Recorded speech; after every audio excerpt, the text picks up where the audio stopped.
Oh, no. It's gonna be like 20 minutes, and I expect like 100 pictures of myself.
Good morning.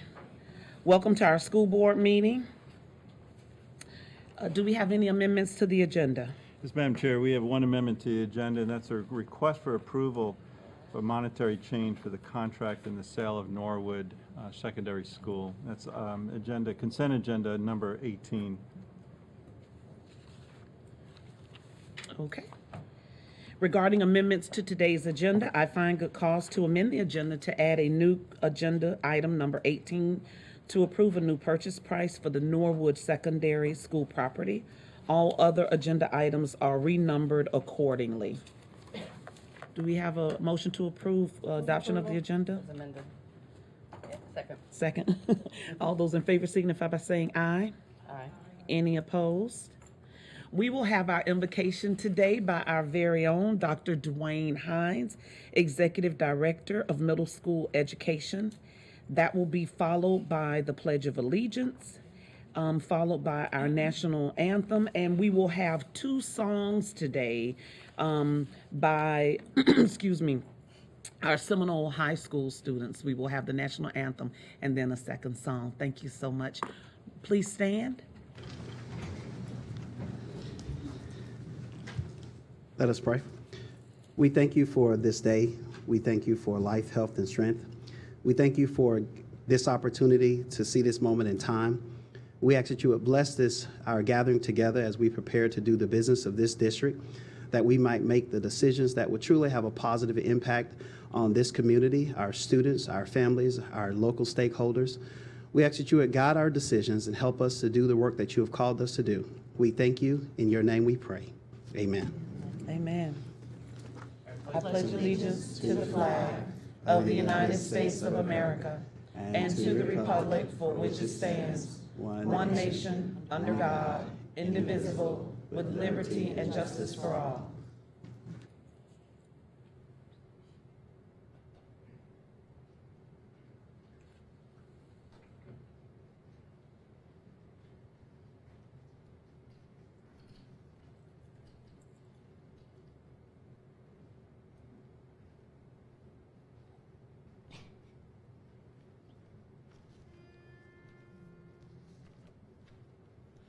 Oh, say, can you see by the dawn's early light what so proudly we hailed at the twilight's last gleaming, whose broad stripes and bright stars through the perilous fight o'er the ramparts we watched were so gallantly streaming, and the rocket's red glare, the bombs bursting in air, gave proof through the night that our flag was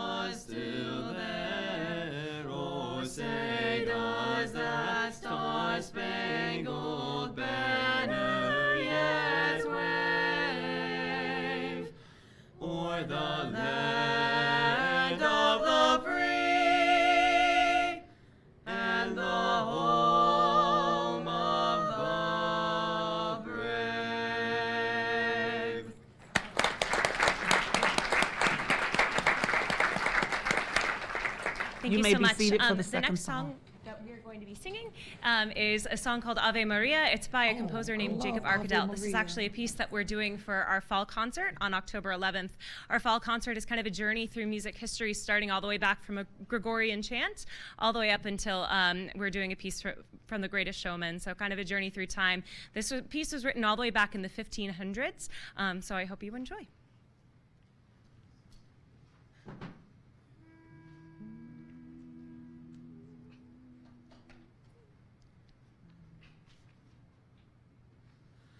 Ave Maria, gratia plena, Dominus tecum, Ave Maria, benedicta tu, benedicta tu in mulieribus, et benedictus fructus ventris tui, Jesus. Sancta Maria, ora, ora pro nobis. Sancta Maria, ora, ora pro nobis. Sancta Maria, ora, ora pro nobis.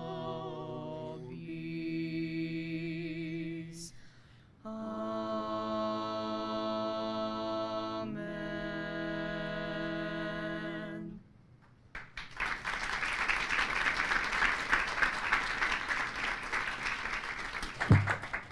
That was awesome.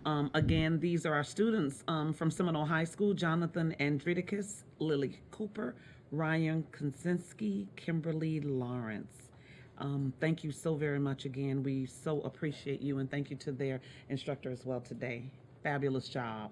Fabulous. We will now have our video that's from Southern Oak Elementary, named the 10 News School of the Week. Southern Oak Elementary was selected as the 10 News School of the Week. Southern Oak was chosen because of their improved school grade, which rose from a C to an A.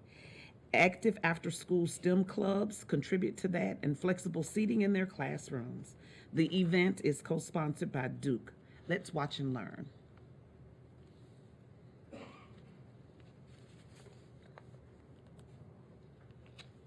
Better way to recognize the success at Southern Oak Elementary than to feature them as our 10 News School of the Week, powered by Duke Energy Florida. Sean Stryker is live at the school in Largo this morning. And Sean, one of the ways that the school is helping students is by offering them an after-school enrichment program. Yeah, Allison, this is so cool. So right now we're in their edible education class. We are making edible Play-Doh. Right? How cool is this? This is so cool. It's really great because it teaches students a whole bunch of different things. Of course, they have to measure out the ingredients. They have to mix it together. And when it's all done, this is what it looks like. This looks like Play-Doh, but you can eat it. I'm not going to eat it. I'm on a diet. That's just one of the many things they offer after school. They have extra help with reading, with writing, with math, whatever the individual student needs, they can help them with that. Something else they did, which is really cool, in 7 of the classrooms, they took out their traditional seats, so no more desks, no more chairs.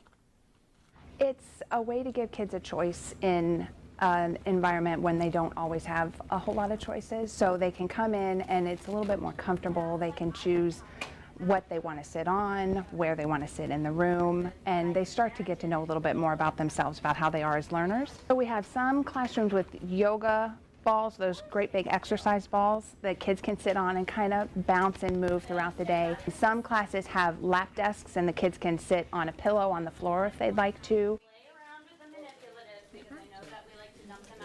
So this started in 4 classrooms, and it keeps growing. Like I said, it's up to 7 now. The school's PTA is offering grants to teachers to help the program expand. This is the principal of this awesome school, Dr. Taylor. Good morning. Good morning. How are you? I'm wonderful. So you guys raised your grade from a C to an A in just 1 year. How did you do that? I mean, that's a great accomplishment. Thank you. It was a combination of the teachers, the support staff, the students, and the families. We worked really, really hard together and never stopped growing. Something else you did, obviously a lot of great initiatives, but you guys started something, one-to-one devices. What does that mean? We focused on 50% of learning. Higher order learning is in college, so we decided to put our laptops in 5th, 4th, and 3rd grade. And you guys keep learning, not just with the students, but also with the staff. You guys went up to UConn and learned about that alternative seating, which is really cool. Students don't have to sit at a desk. Why is that important for you guys? We have a lot of students that are a little fidgety and like to move around, and I know I have a standing desk as well. So we just decided to start that initiative in 7 classrooms, and hopefully we're growing and double that. Thank you all so very much, and congratulations again to Southern Oak. They're doing a great job. We will now have the introduction of professional and community organization representatives from Lisa M. Wolfe, our public information officer. Madam Chair, members of the board, Dr. Grego and staff, it is my pleasure to introduce the following representatives of community and professional organizations. Representing the Pinellas County Council of PTAs, Cindy Ehrenzeller. A member of media in attendance is Megan Reeves of the Tampa Bay Times. And today we'll have a presentation from the Student Rights and Responsibilities Committee. Please welcome from Seminole High School, Jacob Valdez and Lauren McHugh.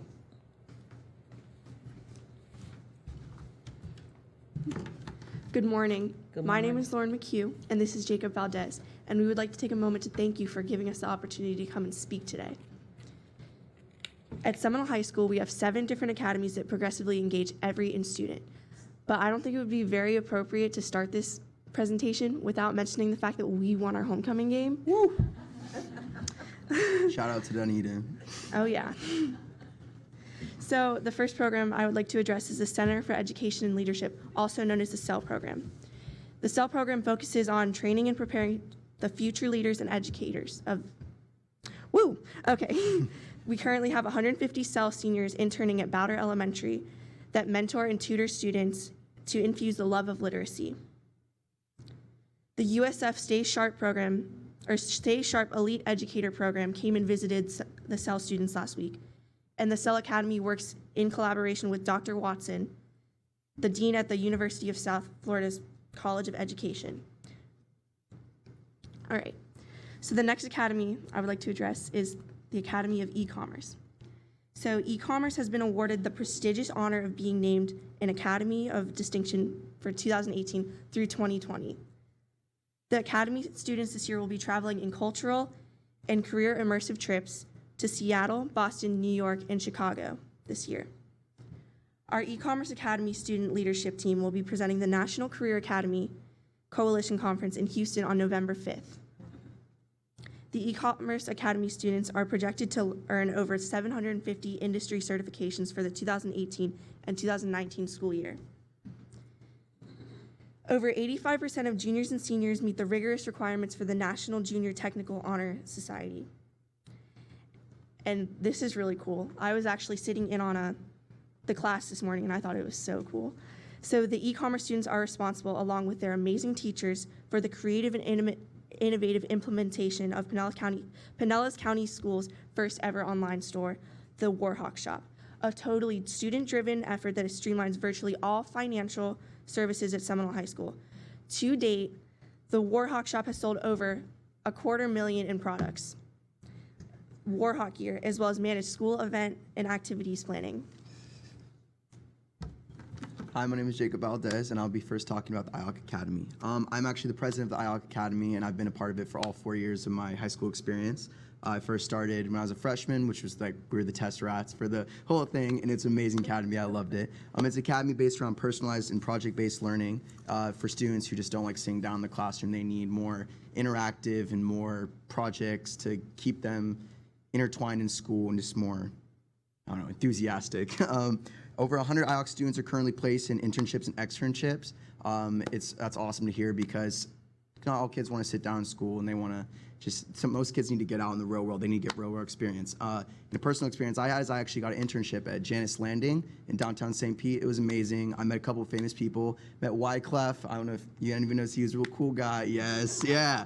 I also got to meet the AJR brothers. I don't know if anyone knows who that is, but they were really cool guys. I got to also control the City of St. Pete's Instagram. Got to post stories and videos, and it was a really cool experience because I really want to go into that. And it was cool to see that, and I'm looking for more now because I'm about to turn 18, so it's exciting, yeah. A current IOC student project is the Literacy Connection Project, where every instructional leader on the campus of Seminole High School is featured in an interactive display campaign to highlight the book that changed my life initiative. And previous projects included the Happiness and Relocation Project, which were geared toward the discovery of true joy and fulfillment. We wanted to find the joy and fulfillment within students. We didn't just want to have just boring gray, black and white. We wanted color. We wanted everyone to feel welcome and loved, so we wanted to spread that.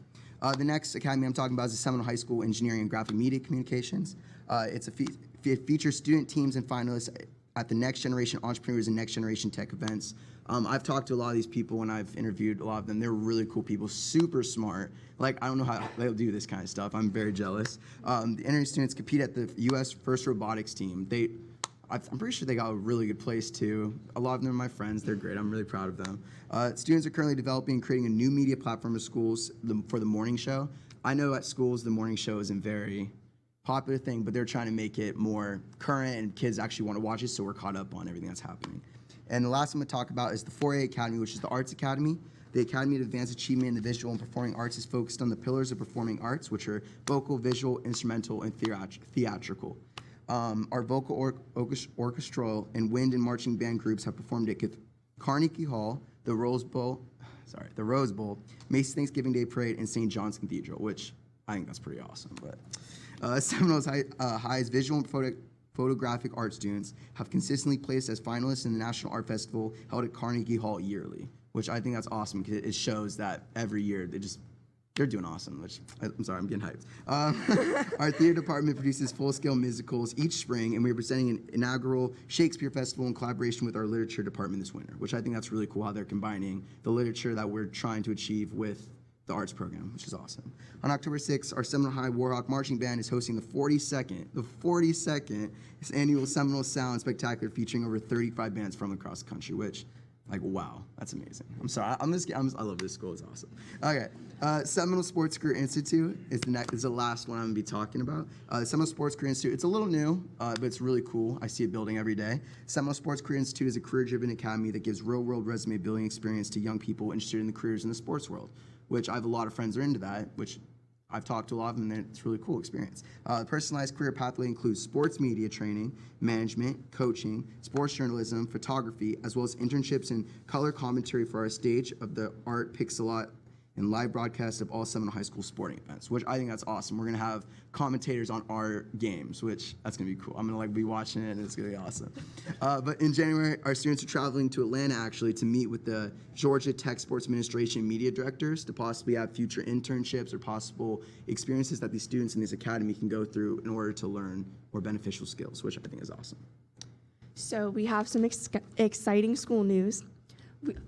We won our homecoming game, and we had an amazing homecoming dance event on September 8th. It was at Banquet Masters. Both of us went, right? Yeah, it was awesome. It was really fun. Yeah. Our PMAC and GSA clubs commissioned an artist from the University of Tampa to create a commemorative sculpture in our memorial courtyard for our Seminole High graduate, Christopher Drew Lenonen, who was a victim of the Pulse shooting. Drew's mother was with us as a part of the unveiling ceremony this past spring. This student organization has now commissioned another artist to create inspirational messages in spaces throughout our campus, and we'll be hosting a Unity Day on November 16th. Our student government, PTSA, and SAT committees, along with the Pinellas County Sheriff's Department, are presenting a community-wide town hall on October 8th at 6:30 p.m. in our Warhawk Auditorium, with a focus on citizen and student safety. And finally, Seminole High School has over 8 national and international honor societies, as well as over 50 clubs offering unique opportunities for engagement, as well as year-round activities and services to our community and beyond. From beach cleanups to participation for Horses for Handicap, which I do personally, and it's awesome. I love helping people out and like playing with the horse and stuff. It's a really cool experience. Definitely recommend.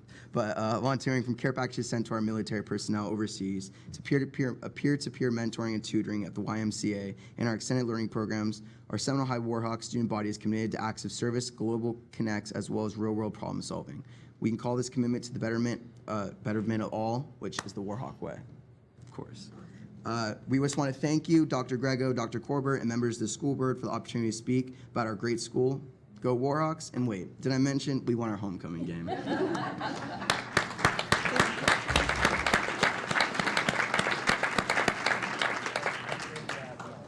What an absolutely fabulous job. Thank you so much to Ms. A connection. All right. You just got hired. Can we get taken to dinner? No, just kidding. Ms. Jane Lucas, the principal, thank you so much. They did an awesome job. I could feel the energy from them and the enthusiasm. So just keep that up. Thank you so much to Jacob Gars and Lauren McHugh. You did a fantastic job. You represented the Warhawks well. And just as a caveat, I had a chance to visit the school. I was working with some staff about reinvigorating the Girlfriends program, and that's when I was first introduced to your online mechanism, purchasing yearbooks. It kept down a lot of confusion. It's the way that most persons purchase, by swiping that debit card. It tracks your finances, and so that was absolutely wonderful. That was maybe 2 years ago when that was initially implemented, so you guys have kept it up. Quarter of a what? How much? That's right. So we know that you can count those beans. So congratulations. Great job today. Miss Eileen? Yes, I'm jealous. I graduated from Seminole High, and it wasn't that great when I went. Whoa, I want a redo. You guys are wonderful. Please enjoy the rest of your day.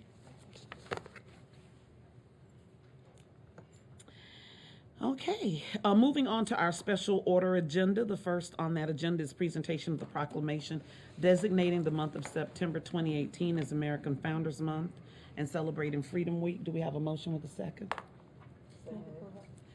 Do we have a presentation, Dr. Grego? Yes, we do. And Madam Chair, thank you very much. I know we have a number of proclamations today, but each one of them is as important as the other. So I thank you for your patience. And for our first proclamation, I'd like to call upon Matt Blum, who is our 912 Social Studies Specialist.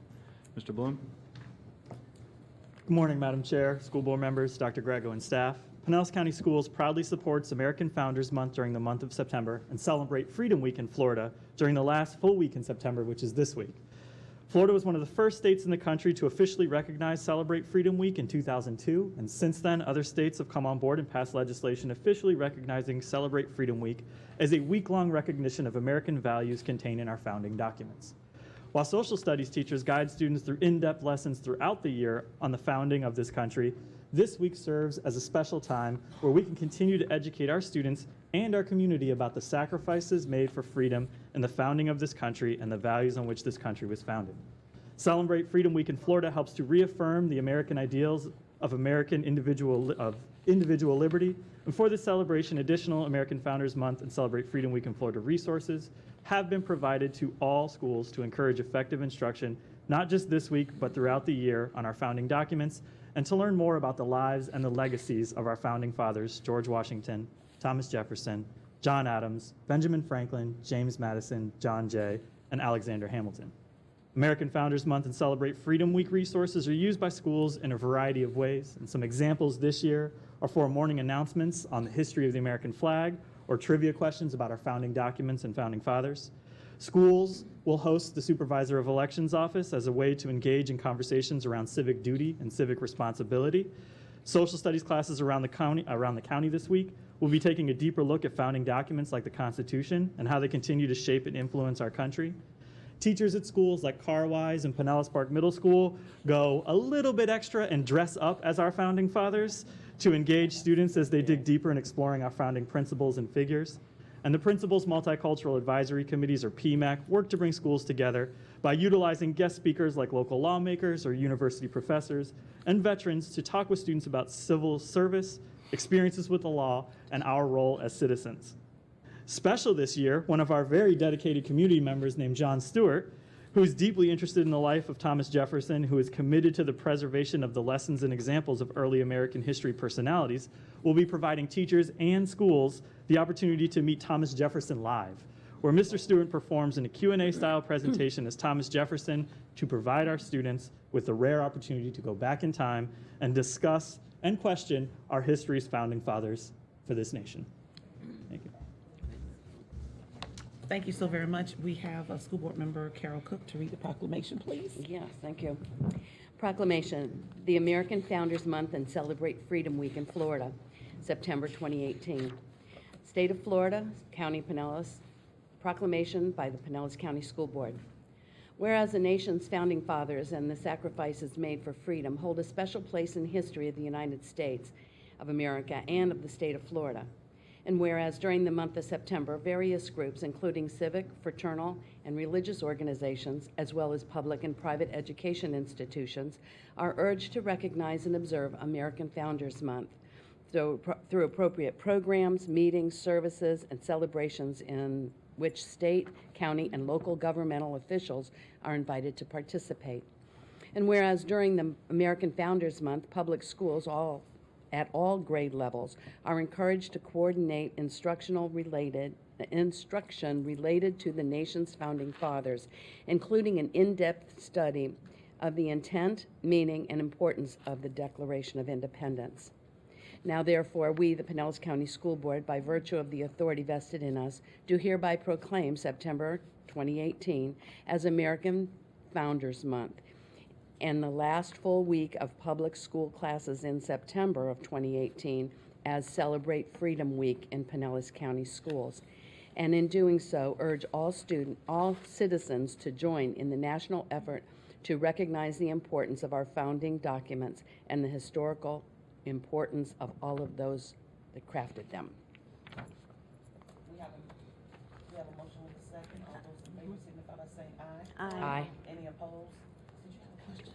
No, just a comment. Ms. Lerner? I was very glad to read about this, and it was a very good summary, thank you. And especially at this time in our democracy's history, I hope there will be special emphasis on the values that this country was founded on. So thank you. Great comment. Thank you very much. Next, we have a presentation of the proclamation designating October 2018 as Dyslexia Awareness Month. Do we have a motion with a second? Second. We have a presentation, Dr. Grego? Yes, we do. Madam Chair, the next three presentations, actually, I'm going to call upon Lynn Mowatt, who's the Executive Director for Exceptional Student Education, and if you come on up to and I want to maybe make a comment or two as we start and just say a general thank you to our many teachers and support staff in our district who work with students with disabilities throughout the year. And I know that we have one proclamation on dyslexia. Our second one we can go right into is on the National Physical Therapy. And the third one is observing Disability History and Awareness Weeks during the first 2 weeks of October. So I just want to say to the board and to the general public, thank you for our many committed support staff and teachers who work day and tirelessly with our students with disabilities. And I also say, Ms. Mowatt, thank you for your leadership over our Exceptional Student Education Department. Thank you. Good morning, Madam Chair, members of the board, Dr. Grego, and staff. October is Dyslexia Awareness Month. The aim of this recognition is to promote understanding of the unique characteristics of individuals that have dyslexia. The International Dyslexia Associations identify dyslexia as difficulties with accurate and/or fluent word recognition and by poor spelling and decoding abilities. These difficulties typically result from a deficit in the phonological component of language that is often unexpected in relation to other cognitive abilities, and the provision of effective classroom instruction. Secondary consequences may include problems in reading comprehension and reduced reading experience that can impede growth of vocabulary, background, and knowledge. People with dyslexia are known to have average to above average intelligence. Some of the most notable people with dyslexia are Albert Einstein, Whoopi Goldberg, Tom Cruise, Leonardo da Vinci, and Thomas Edison. As a district, we have gathered a team of professionals to study best practices in the education of students with dyslexia and to commit to providing them with the unique strategies necessary to promote school and lifelong success. Thank you for acknowledging Dyslexia Awareness Month. Thank you. We have School Board Member Peggy O'Shea that will read the proclamation, please. For the month of October 2018, Dyslexia Awareness Month, State of Florida, County of Pinellas, proclamation by the Pinellas County School Board. Whereas the Pinellas County School Board recognizes that dyslexia is defined as an unexpected difficulty in reading for an individual who has the intelligence to be a much better reader, and due to a difficulty in getting to the individual sounds of spoken language, which affects the ability of an individual to speak, read, spell, and often learn a language. And whereas dyslexia is the most common learning disability and affects 80 to 90% of all individuals with a learning disability, and that early diagnosis of dyslexia is critical for ensuring that individuals with dyslexia receive focused, evidence-based intervention that leads to the promotion of self-awareness and self-empowerment and the provision of necessary accommodations so as to ensure school and life success. And whereas an individual with dyslexia may have weakness in decoding or reading fluency and strength in higher level cognitive functions such as reasoning, critical thinking, concept formation, or problem solving. And whereas the Pinellas County School Board celebrates the great progress has been made in understanding dyslexia on a scientific level, including the epidemiology and cognitive and neurobiological bases of dyslexia. And now, therefore, we, the Pinellas County School Board, by virtue of the authority vested in us, do hereby confirm or proclaim October 2018 as Dyslexia Awareness Month in Pinellas County Schools, and in doing so, urge all citizens to recognize that dyslexia has significant educational implications that must be addressed. Thank you. We have a motion with a second. All those in favor signify by saying aye. Any opposed? We have our next presentation. Do we have a motion with a second to accept the presentation on National Physical Therapy Month? Okay, Madam Chair, members of the board, Dr. Grego and staff, October is National Physical Therapy Month, which is sponsored by the American Physical Therapy Association. Our district employs 23 physical therapists and physical therapy assistants that serve 614 students in all grade levels. These services play an important role in treating students aged 3 to 22 who have conditions that impact their ability to move and to perform school-based activities throughout their school day. The therapists that work with these students create a plan to implement treatment techniques that promote flexibility, mobility, and provide the opportunity to restore functioning. National Physical Therapy Month provides us with the opportunity to say thank you to these professionals who improve the opportunity for success in curriculum and learning for our students in Pinellas County Schools. Thank you so very much. And we have School Board Member Linda Lerner to read that proclamation, please. Whereas the Pinellas County School Board encourages options for active and healthy lifestyle for all students, and whereas Pinellas County School Board speaks for the best interests of the students in recommending physical therapy by a licensed physical therapist to achieve physical access to the curriculum, and whereas through a national effort, the Pinellas County School Board and community members are encouraged to join together to raise awareness of the importance of physical therapy during the month of October 2018, and whereas this effort will bring awareness to our schools, community, and around the country of the roles of physical therapists in schools. Now, therefore, we, the Pinellas County School Board, by virtue of the authority vested in us, do hereby proclaim October 2018 as National Physical Therapy Month in Pinellas County Schools, and in doing so, urge all citizens to join in a national effort to raise physical therapy awareness. Thank you. We have a motion with a second. All those in favor signify by saying aye. Aye. Any opposed? And we have our Disability History and Awareness Weeks proclamation. Do we have a motion with a second? Thank you. Presentation, please. Okay. Madam Chair, members of the board, Dr. Grego and staff, during the first 2 weeks of October, we celebrate Disability Awareness Weeks.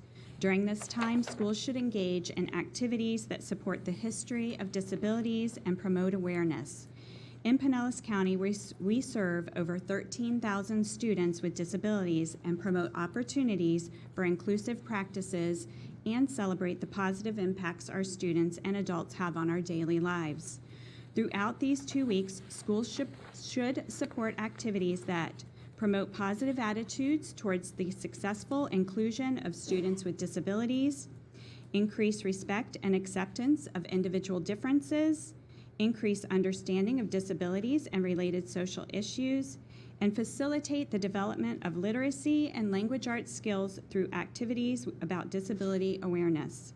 Thank you for acknowledging the importance of our students and adults with disabilities and the positive impact they have on our district and community. Thank you. And we have a proclamation that will be read by School Board Member Eileen Long.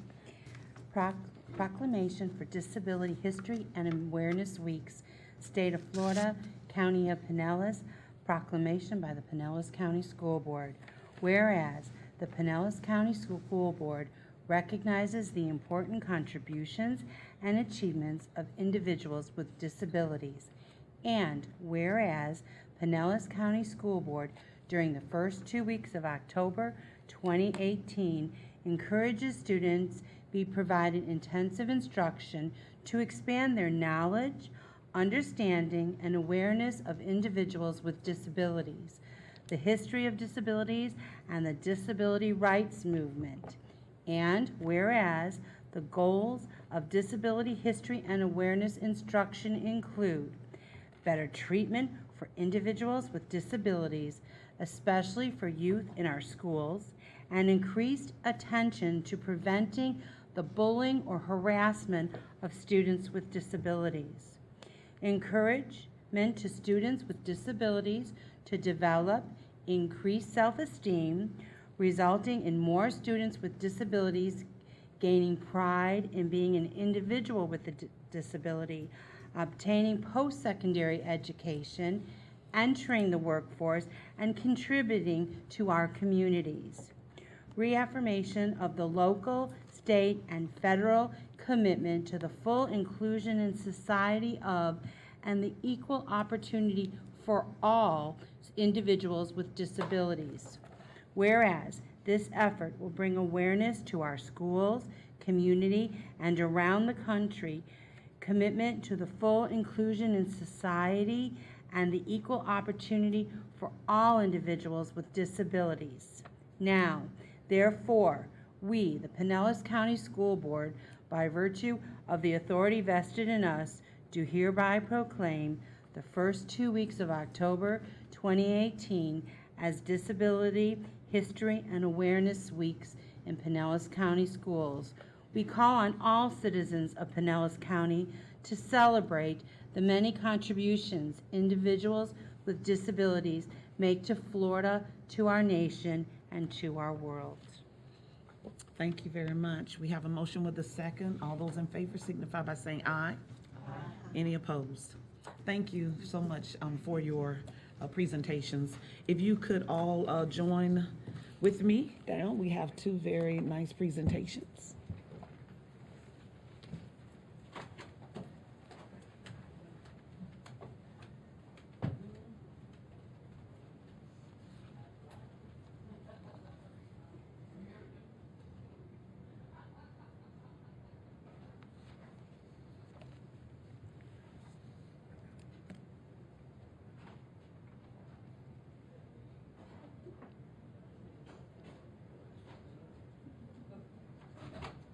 As the board members assemble, let me introduce our next presentation. This is with great joy and pride, actually. We started this journey about 5 or 6 years ago with our after-school STEM academies, and we started with, I think, 12 or 15 of those, and now we're well over 250 of them throughout our district. But each step along the way, and I want to call upon Ms. Spence to come up to the microphone, but each step along the way, we have had Duke Energy as our partner. And I want to personally and publicly thank Duke Energy for being with us, seeing the needs, seeing the importance of introducing the STEM curriculum to our after-school model. And it was ironic that in the video to open up that it was highlighting the STEM academies after school at Southern Oaks. So Laura, I also want to say that from the very beginning, you've been that fuel behind growing the academies, the STEM academies throughout our district. So thank you for your leadership. Thank you.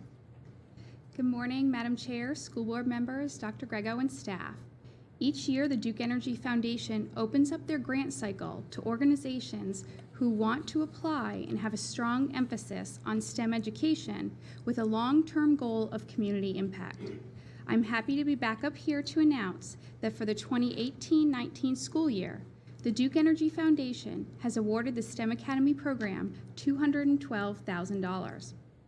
The mission of the STEM Academy program is to offer students opportunities to conduct hands-on STEM investigations, utilize the engineering design process, explore careers in STEM, utilize computer programming, improve team building and leadership skills, as well as interact with community and business partners. This mission is not successful without support from our local community and surrounding businesses. With the financial commitment from Duke Energy in the amount of $212,000 that support the STEM academies at Title I schools, I'm able to accomplish the following for our district. Fund 117 after-school STEM academies in 49 Title I schools. Hire and train 89 Title I STEM Academy teachers, and impact over 2,200 Title I students in 2nd through 12th grades. This increased access to STEM opportunities from Duke Energy Foundation has far-reaching effects for our students, as they are our future workforce. Not only has Duke Energy awarded grants to the STEM Academy program in upwards of $900,000 over the course of the past 6 years, they provide additional contributions by providing off-site PD for the STEM Academy teachers, utilizing employee presentations for students to learn more about STEM careers, and attend and support the annual STEM Expo. On behalf of the PCS After School STEM Academies and myself, I would like to thank the Duke Energy Foundation for their financial commitment, passion for supporting STEM education, and community impact. I would not be successful in my job if it were not for the continued support of 3 very important employees and friends at Duke Energy. It is at this time I would like to introduce Pavita Prasad. She is the Corporate Communications Director for Duke Energy. Margaret Spontak, Stakeholder Manager at Duke Energy Foundation. And finally, Jeff Baker, Duke Energy's Government and Community Relations Manager. Chairman Flowers, school board members, Dr. Grego, and staff. Today is truly one of my favorite days of the year. It's one of those things where I have to reflect upon the first time I was here, which was, it was 2 years ago. I had just assumed my role, and they said, go to the school board and give this check. And I really knew very little about STEM academies at that point. So I came and basically said, here. In the last 2 years, Laura, Spence, and I have worked very closely together, and along with so many other employees at Duke Energy. And when I heard the speaker this morning from, I believe his name was Jacob from Seminole High, I have to tell you, when I have gone to meetings with Laura and her teachers, that same passion exists with those teachers when they're going through, planning for the school year for those STEM academies. So you're not only affecting the students to make them say things like, awesome, you are making the teachers say the exact same thing. So we certainly look at this as, this is a mutual appreciation. Laura and her team does such wonderful things for the students. And I know your vision is 100% student success. And I feel very confident that the work that Laura is doing in these classrooms is certainly contributing to that. And at Duke Energy, we couldn't do this alone. We also need to recognize, I see Dr. Stacy Carlson is here this morning, and all the things that we do, we work through the Pinellas Education Foundation, and we certainly appreciate her support as well. But thank you all for continuing to support this. I know this was a vision Dr. Grego had many years ago, but it's one of those things where I truly think this is leading the change in our schools, and we certainly appreciate all of your efforts. Thank you.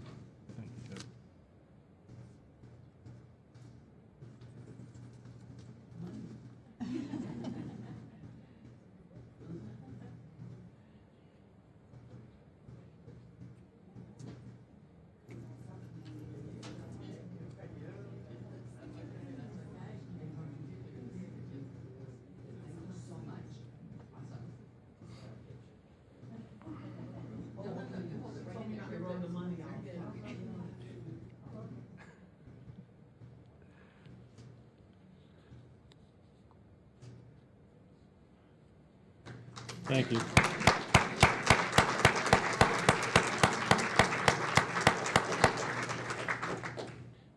Thank you so much to our...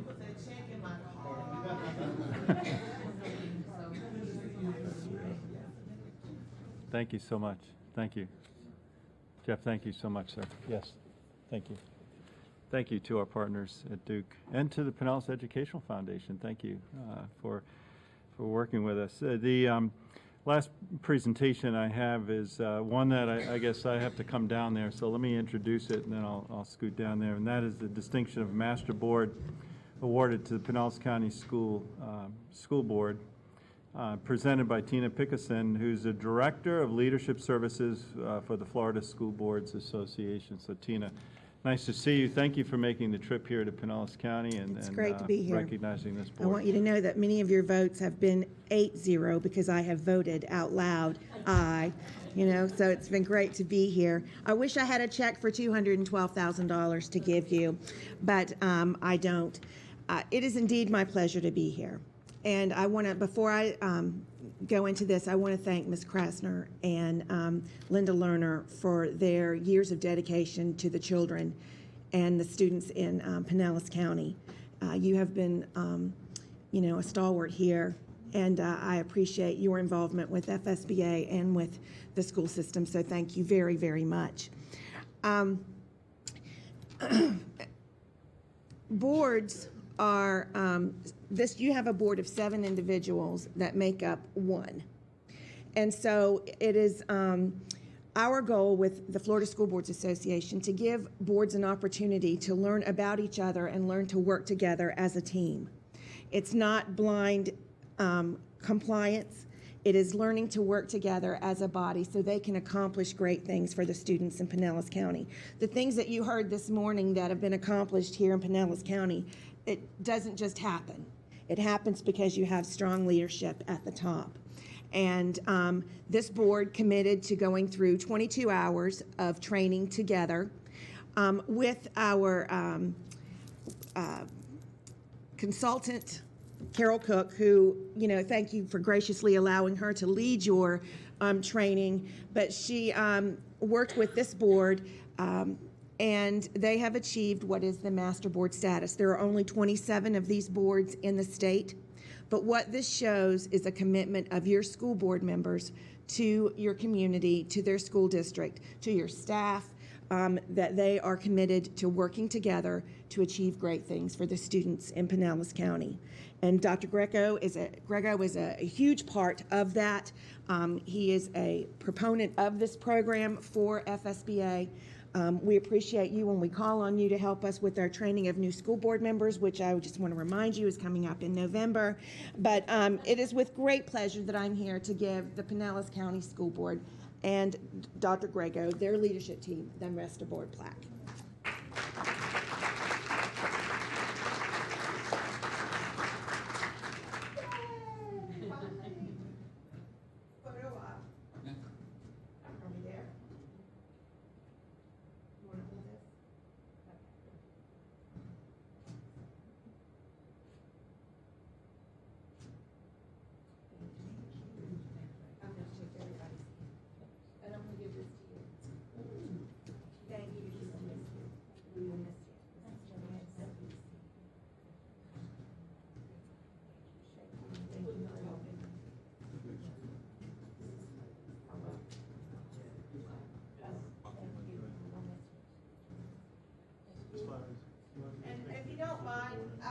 just a point of personal privilege, thank you for sharing Carol Cook with the Florida School Boards Association.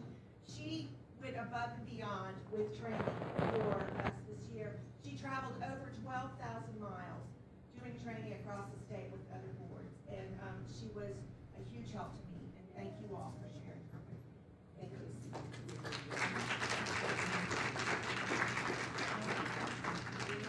Huh? No. Oh, just with us. Just with y'all. Oh, just us.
To my colleagues, thank you so very much. It takes time and dedication and a commitment to make sure that we're all together for those 22 hours. And I really enjoy the exercises, the thought-provoking questions, and allowing us to be individuals while being one, as you stated. And Tina, thank you for traveling all this way to make the presentation so it could be very special, not only to us, but also show the community what it is that we do for professional development for ourselves. So that we could try to be the best board members, the best superintendent, and leadership team that we can. So I just wanted to say thank you. We appreciate you. Board members and Dr. Grego, we have one speaker this morning for specific agenda items. Mark Clutho for consent 1, 12, 13, 14, and non-consent number 1. Thank you.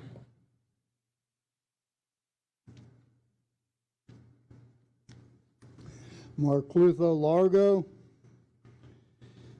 Yeah, to approve the minutes, the regular board meeting, public hearing, millage rates.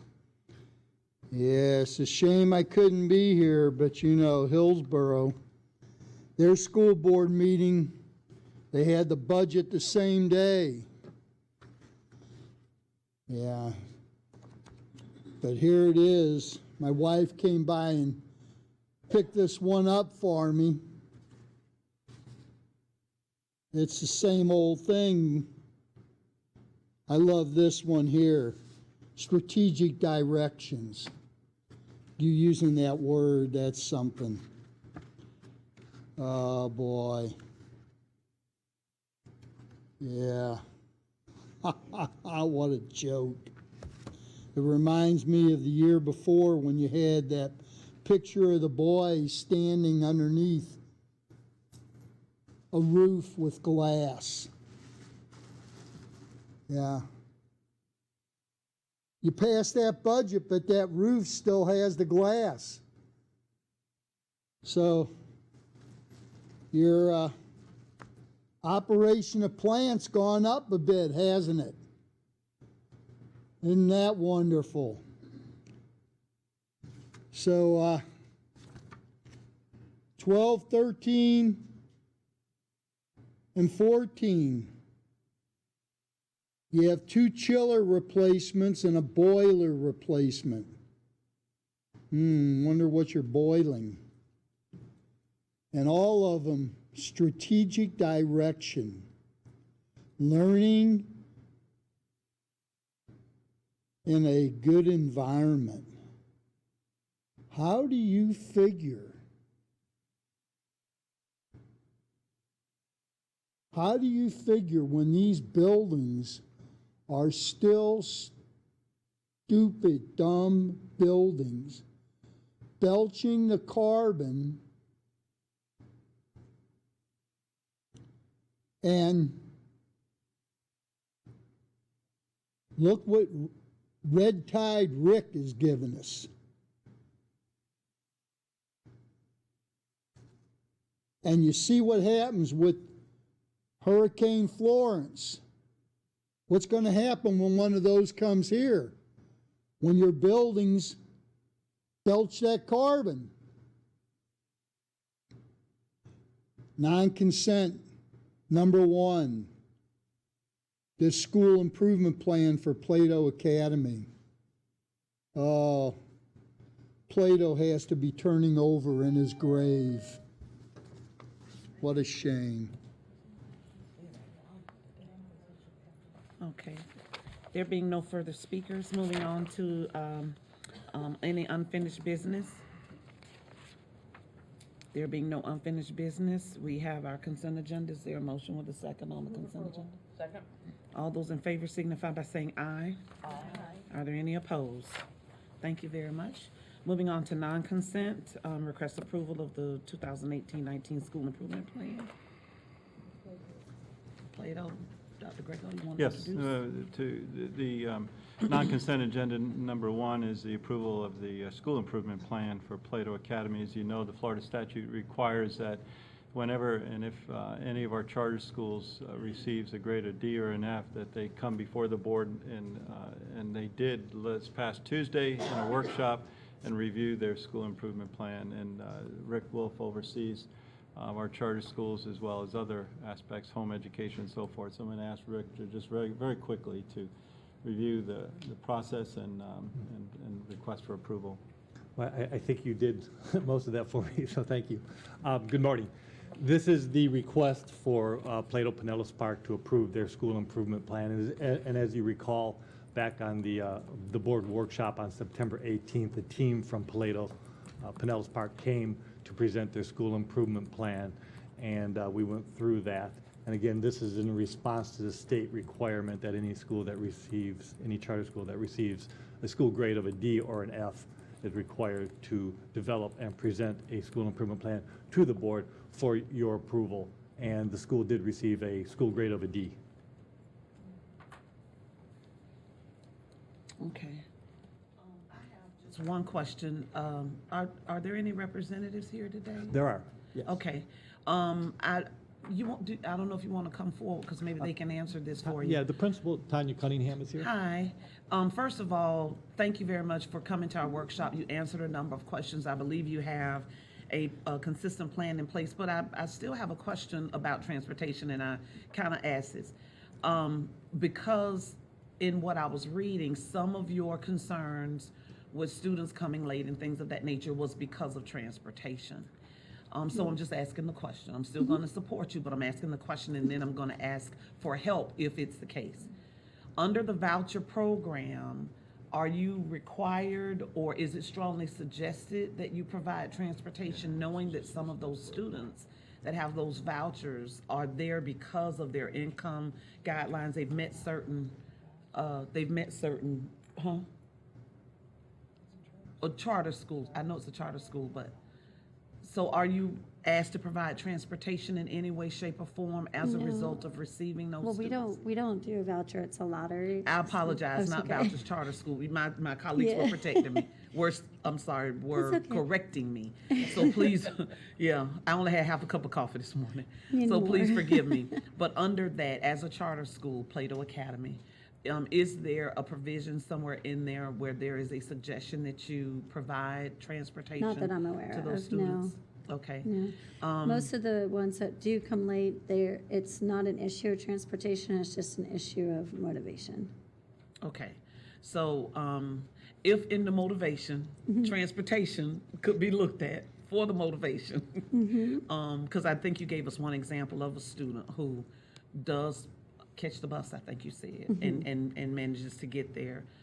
If that can be something that's kind of looked at a little bit, I would just greatly appreciate it, because again, Plato Academy does a wonderful job. You have a good reputation Everything that I've seen since I've been on this board with your other facilities have shown that you guys really care about the students and kids. I do apologize for saying vouchers. I do know you're a That's charter. okay. But if maybe something can be looked at a little bit more, that's not going to affect my vote for today. I'm going to support the overall plan, which is what you were presenting to us. But I just wanted to kind of fill that question out again. Thanks Just for because that. I I will know definitely look at that and sometimes that see. can be a barrier and, you know. But thank you, and thank you all for coming on today, for you and your colleagues. I have 2 more board members that have some comments, Ms. Lerner and then Ms. Latino. I've asked a number of times about transportation, and Mr. Kopersky maybe could give more details. It's kind of vague. I think that the charter school will work and try, I've been told carpooling. Some charter schools may provide some limited transportation, but it's not required. Just to clarify that.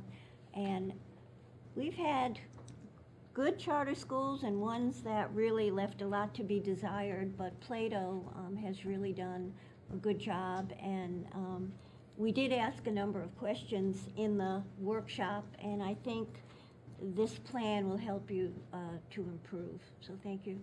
Thank you. Madam Chair, if I may, to clarify for the Right. board members and then Thank the you. public. So the charter school statute states that transportation cannot be a barrier to attendance to students who live within a reasonable distance of the charter school. And so I know that Mr. Wolfe's department looks at that, and we do and we should hold charters' feet to the fire if we receive complaints that students would like to attend a charter school, but transportation is a barrier to their attendance. So it is a responsibility of the charter school, while not to provide the exact same type of transportation that we provide, they still have to make sure that students who want to attend those schools do not find that to be a barrier. Thank you for that clarification. Just a question. I think we need to look at that. When I've asked, I've been told, well, we try to encourage them, again, carpooling. But if there is a way that we can more tightly define that, maybe we can look into that, because I have never gotten an answer that really defined it.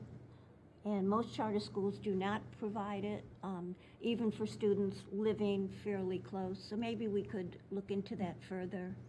Okay. Thank you. And we have had, like, UPA provided, well, they contracted with us, with Pinellas County Schools, and then we had our buses pick them up. But again, not hindering my vote, just right. Ms. Latino? Yes, I brought this issue up during the workshop, and having sat 2 times now in a truancy courtroom, listening to the judge tell the parents to get their child to school, I think that ties directly in to what this cannot be a barrier for getting the adult to get the child to the school. Now, I don't know what the barrier is, how many miles, how many feet. Is it a public transportation issue? Is it a parent to get the kid out of the bed to get to school?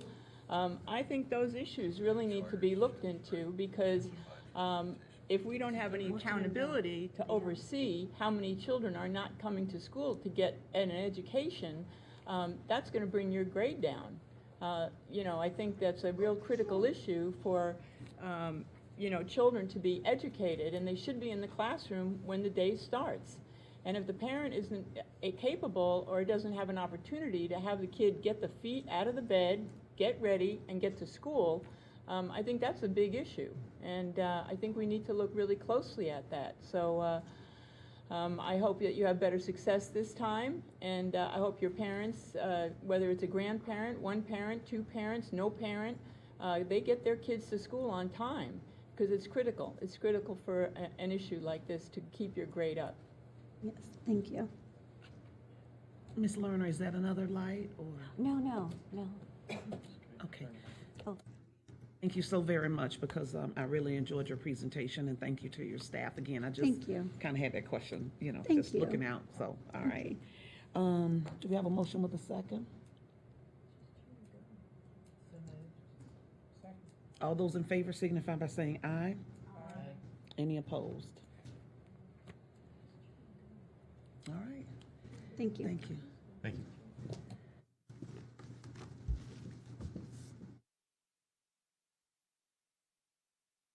Name of Pinellas Technical High School at Seminole to Richard O. Jacobson Technical High School at Seminole. We have a presentation.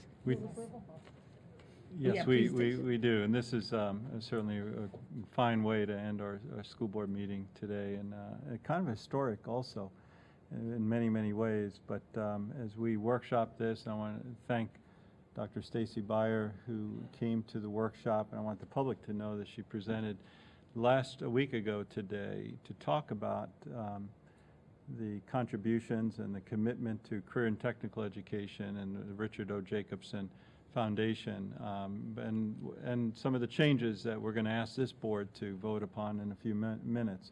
So with that, I want to ask Mr. Poth, the area superintendent who oversees our first technical high school in our district, Pinellas Technical High School at Seminole, to start with the presentation. Thank you, Bob. Well, thank you. Well, good morning, Madam Chair, school board members, Dr. Grego, and staff. The following request is to change the name of Pinellas Technical High School at Seminole to Richard O. Jacobson Technical High School at Seminole. Joining me today are Marty Giancola, the principal of Pinellas Technical High School at Seminole, Dr. Stacy Byers, president, Pinellas Education Foundation, Doug Bishop, chair of the board of directors for Pinellas Education Foundation, Bob McIntyre, a member of the board of directors and past chair of the Pinellas Education Foundation, several other members of the Pinellas County Education Foundation, and Mark Contractor, executive director of Career Technical and Adult Education. Richard O. Jacobson was a distinguished businessman and philanthropist who shared residence in Iowa and Clearwater. Upon his passing in April 2016, his foundation continued to honor his memory by supporting the causes and organizations that engaged and inspired him in his lifetime. He once said, "It's all about changing lives and working with organizations that help the most people in the most effective ways." The Pinellas Education Foundation is one such organization. Career and technical education and the desire for all children to achieve their highest potential and provide every opportunity to grow and learn were two of the areas that inspired Mr. Jacobson. Through his foundation and the relationship with the Pinellas Education Foundation over the years, Richard O. Jacobson has had a significant impact on the students within the Pinellas County school system. To speak more about the relationship with the foundation is Dr. Beyer, Education Foundation President.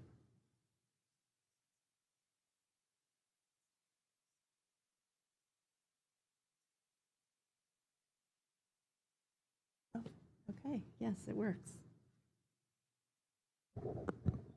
Madam Chair, fellow school board members, Superintendent Grego, and staff, thank you so much for the opportunity for us to come here today to talk to you a little bit about our support, the Pinellas Education Foundation's support for the renaming of the Pinellas Technical High School to the Richard O. Jacobson Technical High School. I'd like to start off by sharing a little bit about this man's vision and the impact that it's had in Pinellas County schools. And I will conclude by inviting Mr. McIntyre to come up and talk to you about the legacy of Richard O. Jacobson beyond Pinellas County.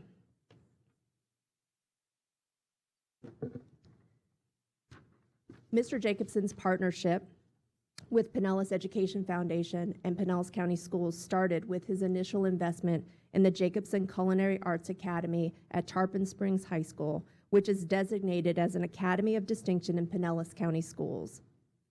They are also one of a handful of schools in the country certified by the American Culinary Federation. Our students are fortunate to have a state-of-the-art culinary facility, very much due to the philanthropic contribution from the Richard O. Jacobson Foundation. This 11,600 square foot facility includes 2 kitchens with 48 student cooking stations, a 50-seat teaching kitchen, auditorium, no aquariums, sorry, I'm a little nervous, and a 100-seat dining room restaurant that provides students one of the most sophisticated high school culinary arts academies in the United States.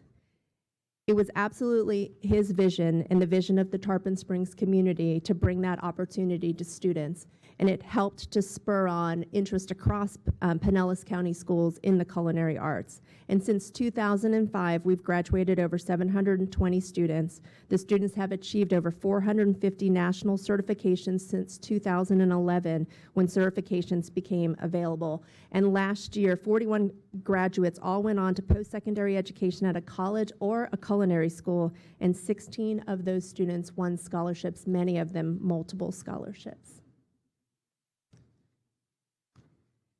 Let me also introduce you to Summer Huell. Mr. Jacobson's contributions went beyond just bricks and mortar. He wanted to make sure that he was impacting students along the way, so he created the Richard O. Jacobson Scholarship for a graduate from Tarpon Springs Culinary Academy. He wanted to make sure that students had the support that they needed to go on to post-secondary education.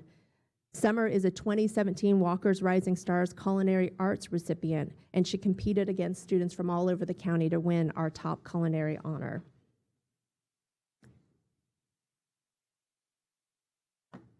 Most recently, Mr. Jacobson's foundation lends support to the foundation to advance our Pinellas County Schools Career Technical Education Master Plan, which is a partnership between the Pinellas Education Foundation's Stavros Career Education Board and the Pinellas County Schools. The focus is on advancing certifications and enrollment in career academies, and ultimately on advancing graduation rates.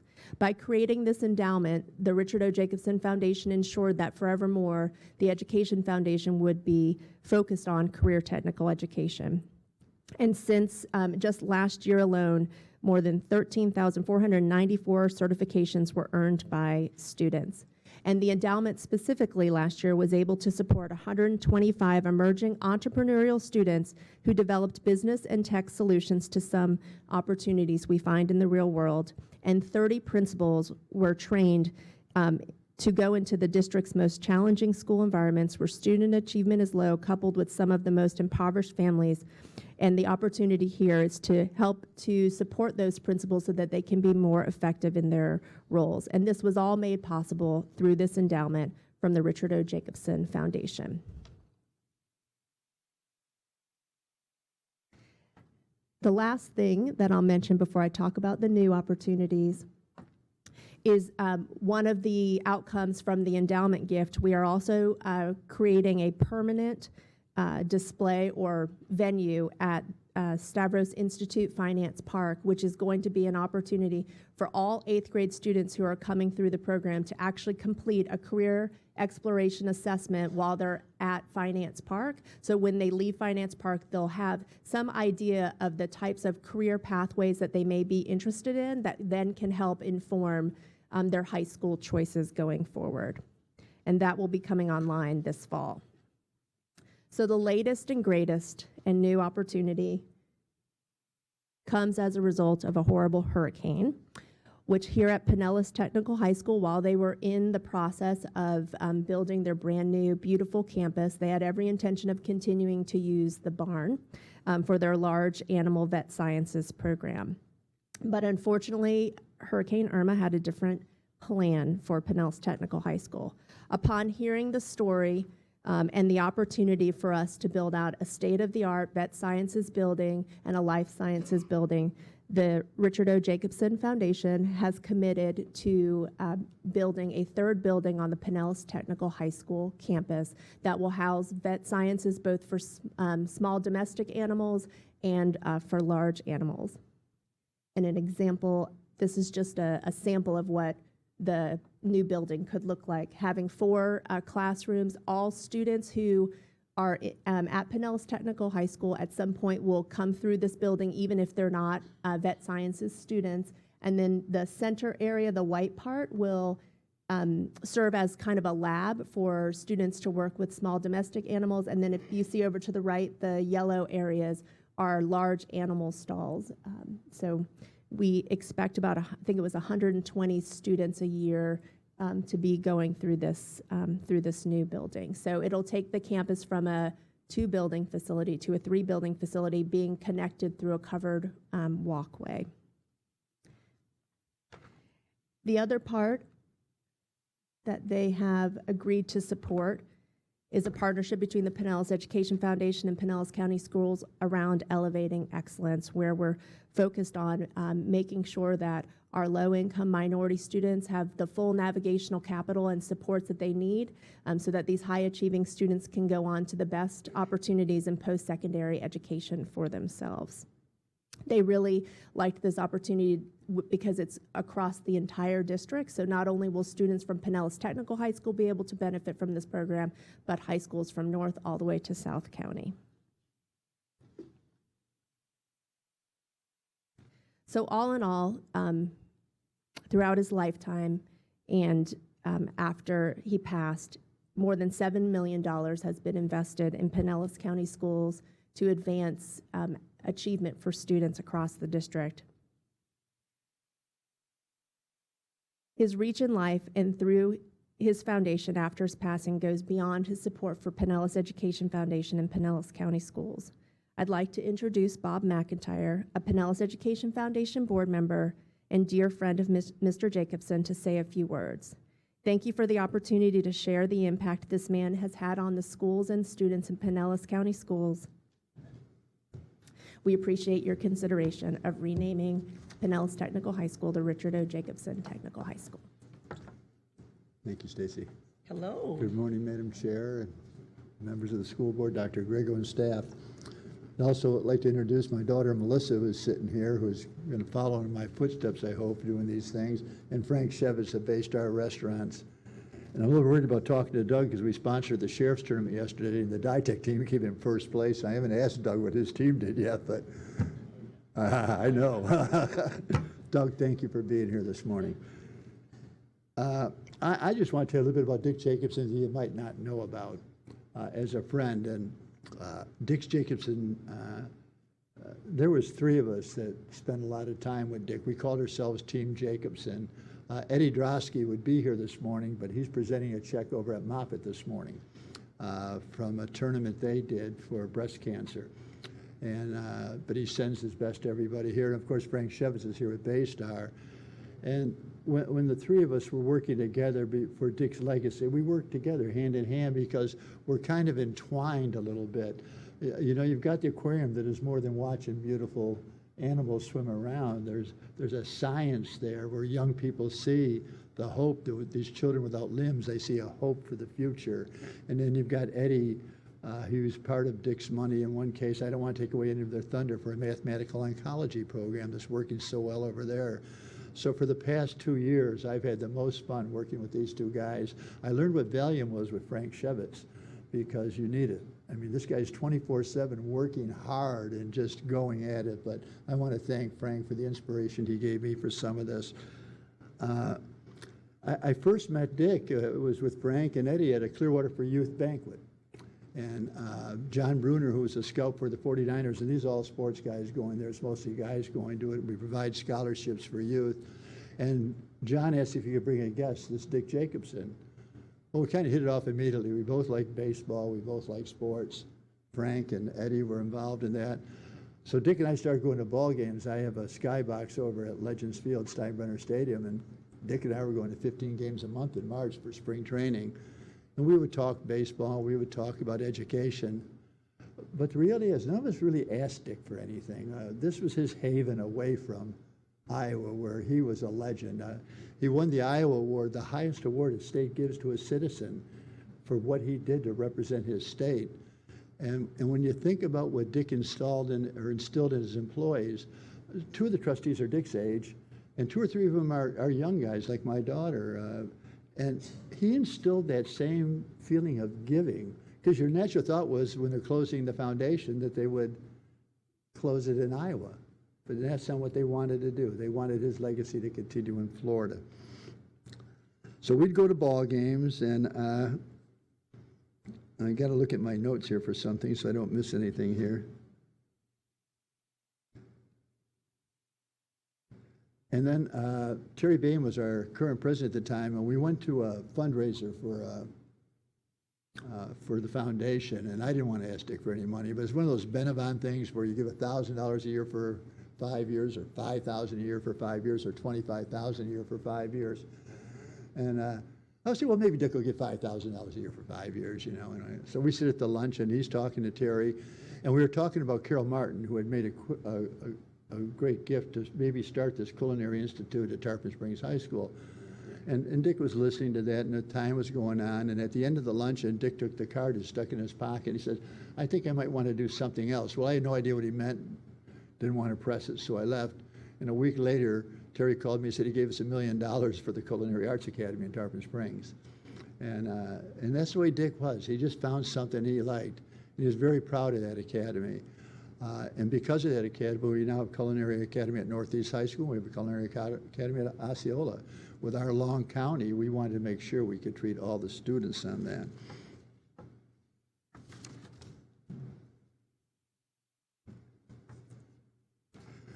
Well, the years were passing by, and Dick was a little bit ill and didn't know how bad he was at that time. But we were at a ball game one day, and in the 7th inning, the suite kind of cleared out, and Dick and I were sitting by ourselves out in the seats in the front of the suite. And he said, Bob, you know, my foundation's at the twilight of his life. And I didn't know really what he meant by that. And he was talking about funding it down, but I found out later he was talking about himself, that he knew his health was going. I did not realize it. It was kind of slowly going. Frank and I saw some of it. And so we spent a lot of time with Dick, and he was bringing his foundation down. But the dream of his life was the Mayo Clinic in Rochester, Minnesota. He was taken there as a child, and he said someday he was going to do something special. Well, he gave them $100 million, the largest gift ever given by a living person. And it was for a proton beam. It's a laser. It's called Pencil Point. And if the Mayo Clinic in Rochester has the Gonda building and the Mayo building, and they're together, they're half and half.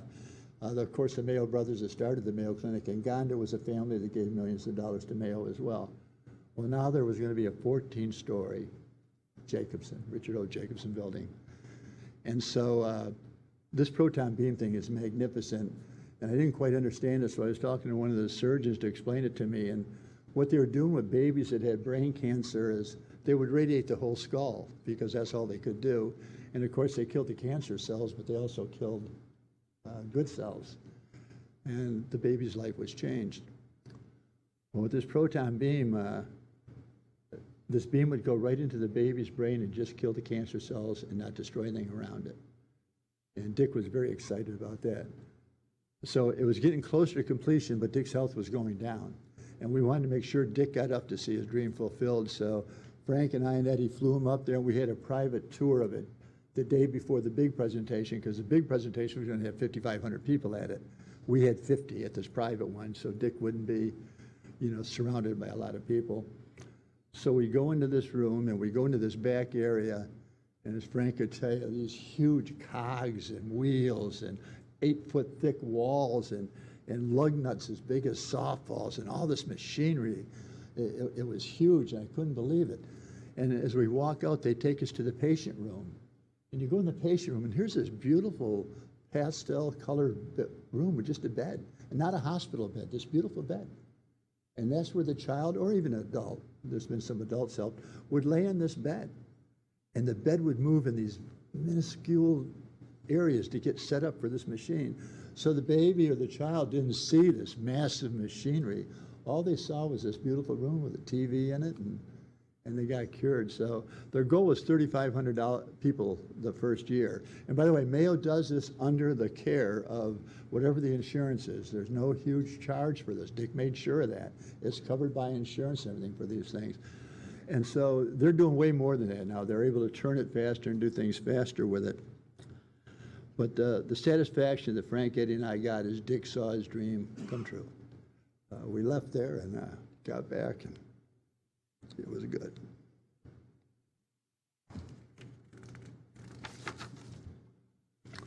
So the last little story I'm going to leave you. Oh, by the way, I left out the most important part. I've had two great mentors in my life, Gus Stavros and Dick Jacobson. And when we got the second gift from Dick, this book at the first page is Tell Me I Forget, Show Me I May Remember, Involve Me Understand, Gus Stavros. They became great friends. And Dick and Gus would get together and talk about all these things. So you can imagine the knowledge that these guys passed on to all of us. But the thing I remember about Dick most is we would go to this restaurant, and Frank would be with us, or Eddie. And one day this young waitress comes up to us, and bubbly and nice, and what can I get for you? And she's covering her mouth while she's talking to us. And Dick looked up and realized her smile was not very pretty. But she was a wonderful young person. He said, Bob, what can we do about that? I said, Dick, I don't know. I mean, it's kind of a personal thing. Maybe she's scared to death, maybe she doesn't have the money. I really don't know. And so time went by, and as Dick's health was failing, we stopped going to the restaurants. And what it was is Frank would have lunch with Dick twice a week. I'd have lunch with twice a week, and Eddie Drosky would have lunch at his home twice a week. Frank would bring in all the food. And on Sunday, we let him rest, especially after being with Frank for 2 lunches. He needed to rest a little bit. And so the last 3 days, we were there 24/7 and said goodbye to our friend. And a couple months later, we went back to that restaurant, and this waitress comes up, bubbly as always, and she smiles, and she's got this smile that you had to put sunglasses on. It was the greatest smile I've ever seen in my life. And nobody knows in this room, including Frank and I, how that was done. But we really do. And that's the point I'd like to make. How many thousands did he do those small things for? So thank you. Thank you so very much. That was absolutely moving. I think I was sharing with Dr. Grego when I first met him. It was a conversation. He took me to lunch, and we were talking about the white paper then. That's what was out with the foundation, the white paper. And we had lunch, and it was a very good conversation just about educating children across the board. So I have very fond memories, but I can't touch particularly that last story that you just told, because while you all were talking and eating, he was getting that lady's name and making preparations to put a real smile back on her face and in her heart. That's giving. When you do those things and your name doesn't have to be attached, it's that old saying, don't let your left hand know what your right hand is doing. And that's the person I knew from the day that I went to lunch with him to talk about that white paper on education. So I know we had a motion with a second. Let's do a vote and then go down and do comments if it's okay. All those in favor signify by saying aye. Aye. Any opposed? I see Ms. O'Shea. Ms. Lerner, did you want to say something after? Okay, so Ms. O'Shea and then Ms. Lerner. I think this is great. The new technical high school, its existence is just the next step in our career education efforts here in Pinellas County, which are nationally renowned efforts, by the way. We've been recognized as one of 2 model communities for career education by the Ford Foundation, 2 in the nation. And we're very proud of that. And the efforts of the foundation, board members, business leaders in this community has been invaluable in doing all that, and we appreciate everything you've been doing. Some of us had the privilege of having met and talked with Dick Jacobson over the years while he was here, and he was fantastic. And not just his generosity, but his passion came through every time you spoke with him, and he's, you're right, your stories certainly go far beyond that, but he was a great asset to this community and to the kids in this county, and we'll always appreciate that. And I'm fully supportive of this name change and receiving the ability to do another building at the technical high school. This has been a long time coming in this county, this type of school, and I think it's going to serve so many kids who will benefit from this, and it'll just give them a future that they wouldn't have had before. And so thank all of you for what you're doing with this. I see Alex McKenna sitting over there in the corner too, I think. Yeah, he's in timeout. Thank you. He serves on the Career Ed Board that visits all our academies, and all of you you've gone above and beyond to help make this happen. So thank you all. And we appreciate it. Can't wait for the ribbon cutting or whatever we're going to do out there in a few months. We'll all be there. So thank you. Ms. Lerner? Well, this is really a great day for all of us. And Bob McIntyre, I know you were such good friends with Dick Jacobson, so thank you for From the Heart talk that you gave. I had the privilege of knowing him. I didn't go out to lunch with him, but I would talk to him at events, and not only was he a philanthropist, but he had this passion for doing good, and he was a good person. modest. It always seemed to me he was a modest person with all that he had done. I think we can all see career technical education starting with the Seminole High School, and they even have showing all the academies, wall-to-wall academies, and I know many of you, including Alice McKenna and certainly Bob McIntyre, have been leaders in that effort. I went to the meeting, I had talked about this in the workshop, where we met with staff and members of the community on their school advisory committee, and obviously the $3 million, I don't know if we've said enough about that. That is amazing and awesome for a public school system to get that kind of support, and of course everything we can do with it.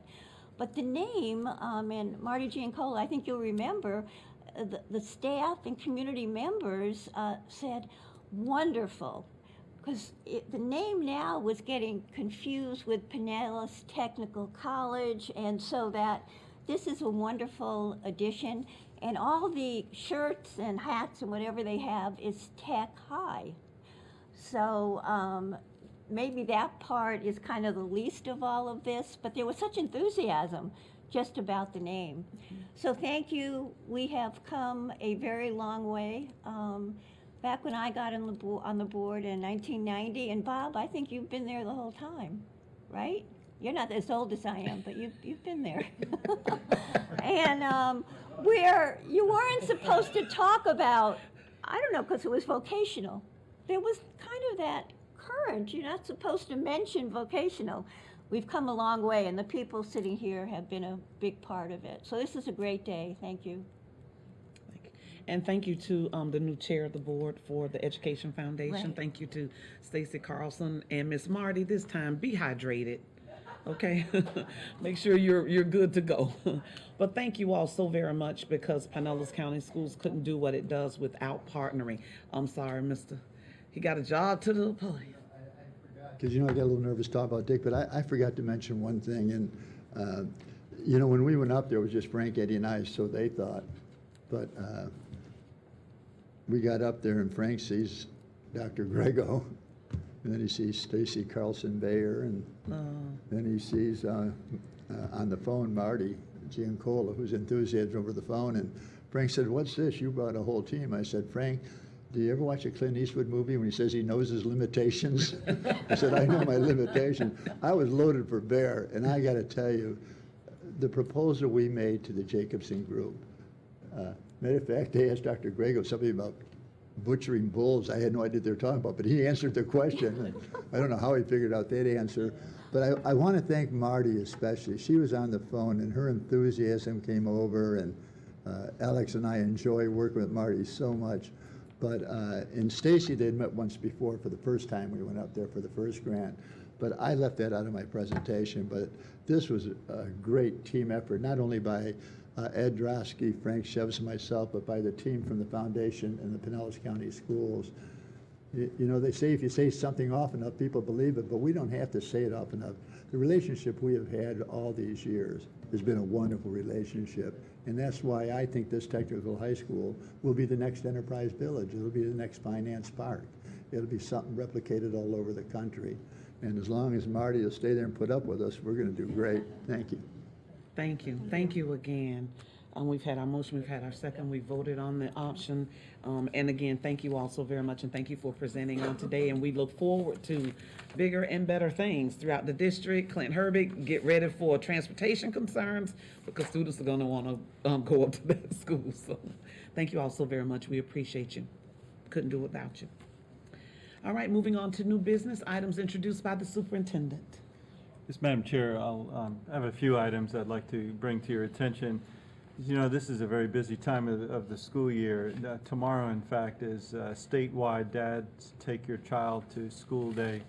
And so we have many programs in our elementary, middle, and high schools. I don't want to rule out those high schools, but let's be honest, many of them stem around the elementary centers. And if you go to Ridgecrest, for example, tomorrow, they're having coffee, juice, and donuts, and there'll be more than 250 students and dads participating. And Jamerson Elementary School has a program, and Pinellas Park Elementary School has a actually has a soccer activity where Don Tobin, a former professional soccer player from England, is a featured guest speaker. So they're bringing dads in with their children and then having a short breakfast prior to our school. So I just want to say thank you to each and every one of our school leaders and teachers for really making tomorrow a special day, and no matter how they choose to celebrate Dad's Take Your Child to School Day.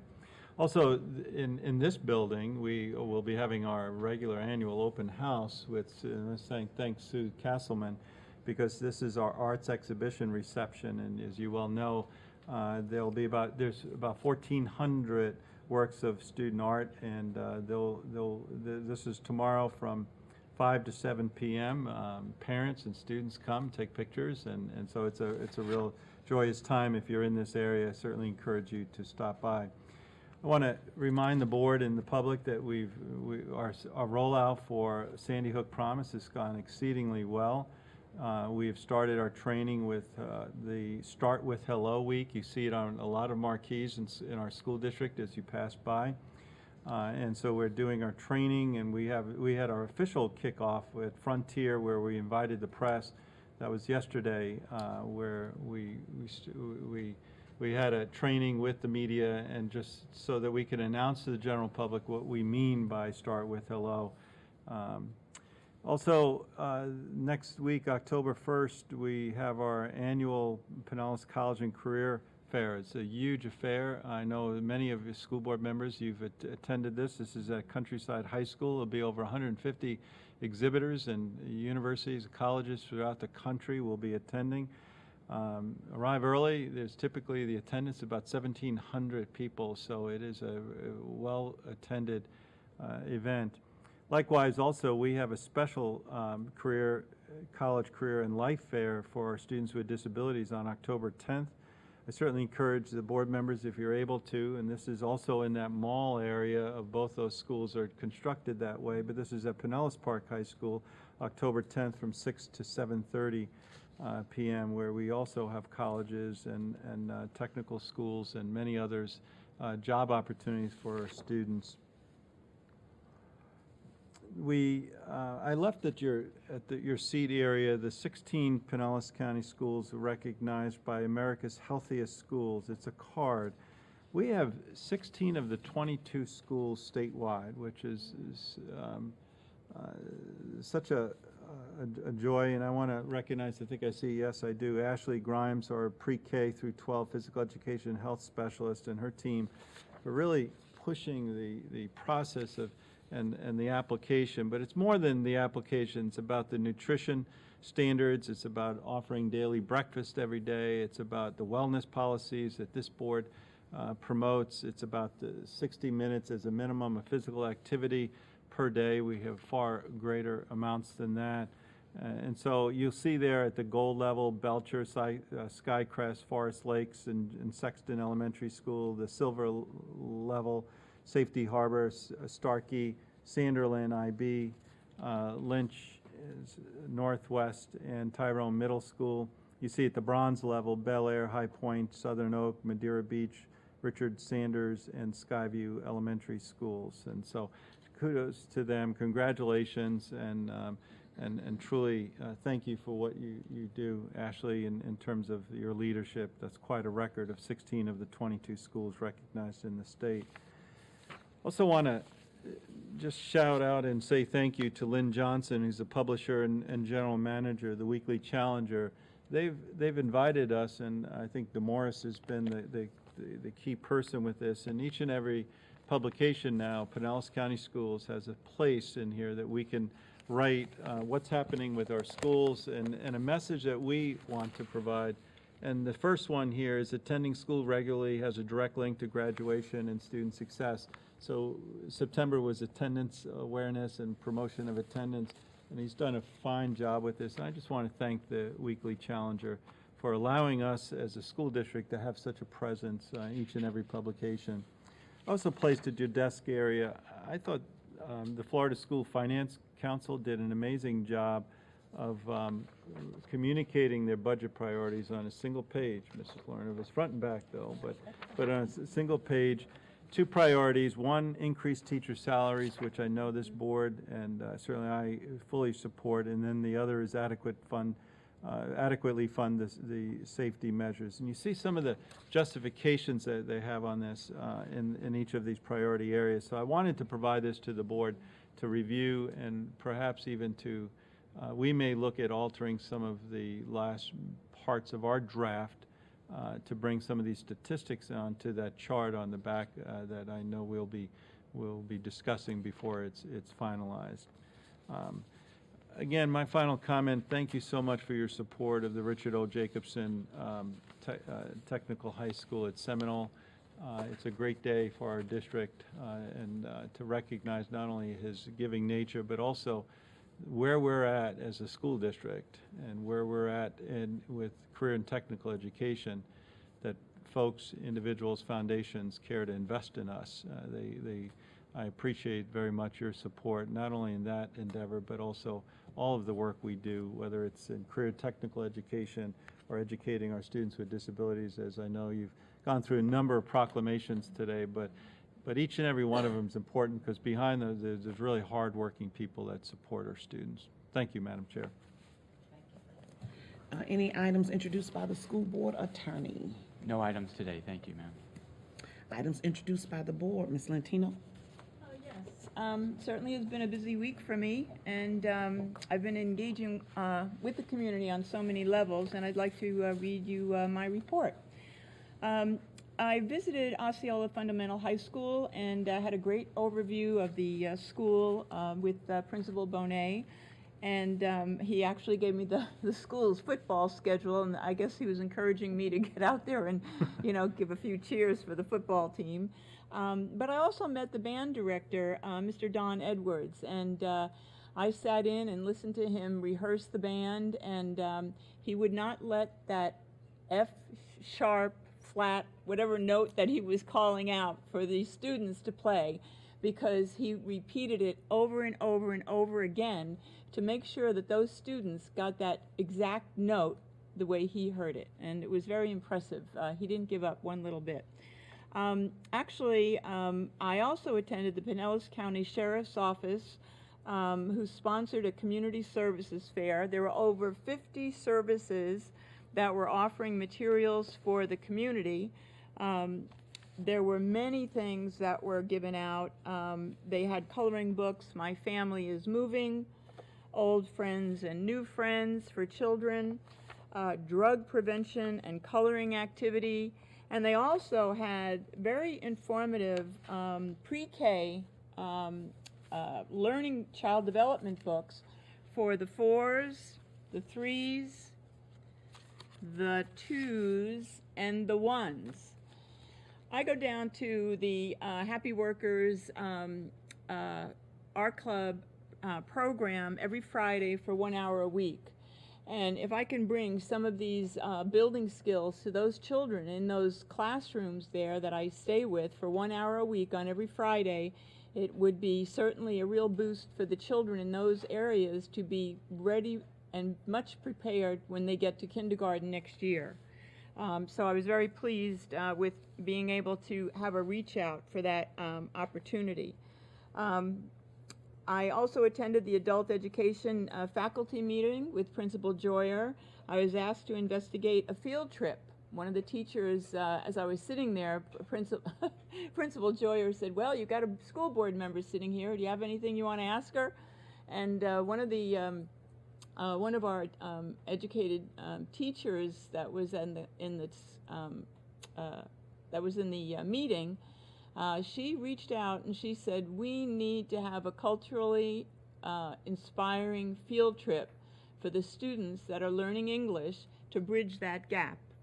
We need to have a reach out. We have to have try to develop some kind of an opportunity for the children that are 16 years and older that are learning English to make those connections for what's going on culturally in our community, whether it's a play, an orchestra event, a museum visit." So hopefully we'll maybe be able to investigate some of those opportunities. It was a very nice opportunity that we had a good send-off to Mr. Rigoli at the Harris's home from the Pinellas Education Foundation. It was a very well-received event, and I was very glad to have been there. And I had a very nice conversation with Amy Shore, who was also involved with the art club. On Saturday, I was very pleased to have received a ticket for the 46th anniversary for the Sickle Cell Benefit Dinner Jazz Extravaganza.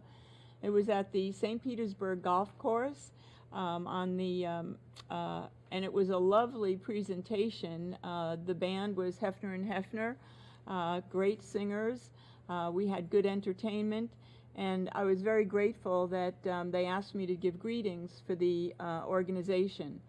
I was very pleased to have had that experience, and actually I sat next to one of Rene Flower's sorority sisters, so that was a nice opportunity to have a nice conversation with her. And then on Monday, just yesterday, I presented at the Gulfport PTA to the directors meeting. I spoke to them about the importance of helping the 25 underperforming schools. I distributed the Department of Education pamphlets that outlined what each child needs to have when they get finished with that first grade, or kindergarten, first grade, second grade, third grade, fourth grade, and fifth grade, what they need to have under their belt to be successful in the next year when they enter elementary school. I also distributed the flyer that Dr. Brim made available to let people know that there's going to be a Thurgood Marshall fundamental event that's going to encourage people and grandparents, one parent, no parent, many parents, aunts, uncles, all those people that help our children succeed in school. This is going to be a very hopeful, a very worthwhile event that's going to be happening on October 13th, Saturday, from 9 to 11:30. We certainly hope all this will be a benefit to all of our family supporters of our children in the school district that we really serve so heartily right now.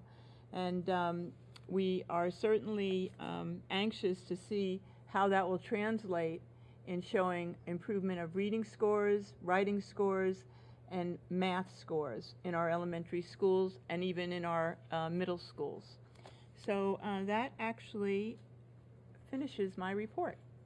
Thank you. Ms. Lerner? I want to start on thanking Carol Cook for her wonderful leadership in FSBA. And we have a number of leaders in FSBA up here, present and former. And Terry Krasner and I have talked about opportunities for improvement in the FSBA training, which by and large is excellent, but they used to have these silly games. Well, I thought they were silly. Carol, I don't think you had any. I said, it's okay for Carol to lead it as long as she doesn't have games. But again, thank you. It was very good. And Mark Hunt, I don't know if your name was mentioned. It should have been when we were talking about career technical ed and adult ed. So thank you for your important part in it. And I think the last meeting we were going to the countywide graduation of all different ages, some students who didn't quite have the credits to graduate with their class. And I had never seen so many people there. There were 187 graduates getting their regular diploma or GED, but they each got a diploma. And at Mahaffey Theater, it went all the way up into the balcony. This started in about 1993 when Barbara Crockett, who was a board members sometimes have good innovative ideas. Maybe it's, no, they really do. But anyway, she recommended it, and we started out just in a very small way. There might have been 20 or, 20 graduates, and it's really grown, and it's just so, so wonderful to see. I think Ms. Lantino gives us an idea of so many things that all board members are doing and so many supportive agencies in the community. I happened to go to an event on Saturday, Suncoast Voices for Children, which is an agency which has very low overhead. I think they finally got an executive director. They had volunteer directors, and almost all the money goes directly to foster children. And they gave a few examples that some foster children in their homes previously never had a bed of their own, never had bedding or pillows, and they provide that. They also provide, I think, help to maybe keep kids sometimes with relatives, if that's a good outcome, temporarily. And they talked about a grandmother who didn't have the beds, so they bought a bunk bed. I mean, that's just, a brief example. So we have so many organizations who are in partnership with us that it's probably impossible to mention them all, although if you look at our website, much of that is there. We did pass the strategic plan last time, and it really guides our district, and we talked about that. I just want to read just one part of it, which has been a priority of mine, and many things have been accomplished, but now it's in the strategic plan. It's strategic goal 2.8, reduce the number of students who are overage and academically behind 2 or 3 years through the implementation of targeted interventions, programs, and monitoring systems. And I know Kevin Hendrick has put that as a priority, I think, I think I know. And looking at the interventions and recommending having school-based decisions about it, but apparently we had lots of interventions, and some of them were proven not only in the district but by nationally as being probably the better ones to do. So there's a lot more focus on the interventions that have the best chance of success. I've been meeting with some of the curriculum specialists and talking about a lot of things. We have wonderful curriculum specialists, and I encourage board members. I haven't always kept up with it, but we really, take a half hour, not more than an hour because they're busy, and just have a chance one-on-one to meet with them. It's workshops we do get, presentations about all the initiatives and so forth, but meeting one-on-one is really, I think, such a good idea. And I would ask the board to consider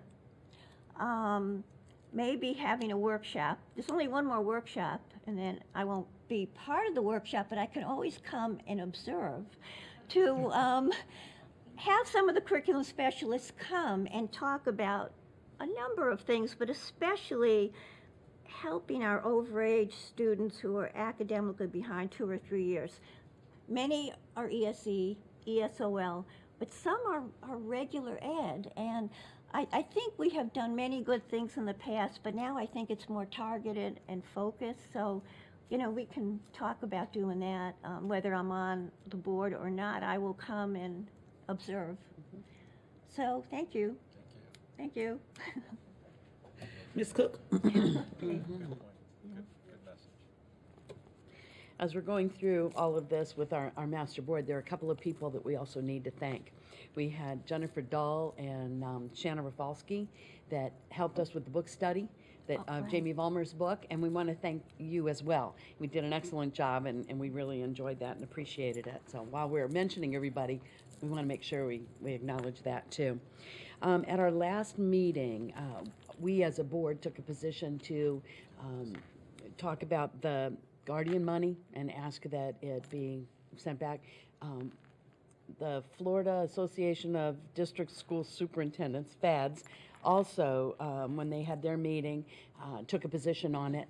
And I want to just report that at our leadership training for the Florida School Boards Association's Board of Directors, we also took a position on it, and we passed it, and we have sent letters to the governor as well as to the legislators and to the finance people. that were there. I'm trying to think of what their title was, but anyway. So we did go forward. We also had some conversation about Amendments 1 and 5 and the impact that that may have on county commissions and cities. So that's the one with the additional 25,000 homestead exemption. So I'm just going to ask that y'all familiarize yourself with that and determine which way you want to go. It's a huge impact on money that is lost in many counties.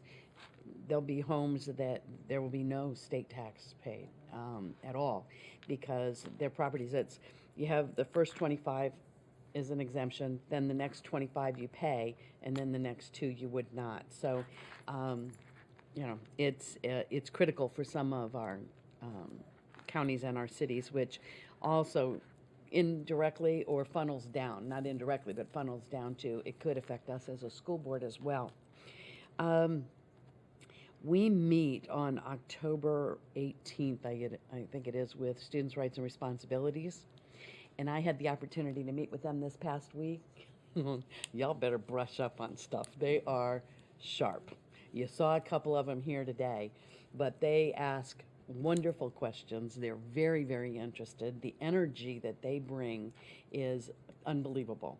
So I think you're going to enjoy them, but you also better be prepared for some tough questions because it's not dress code and how do we get better food in the cafeteria.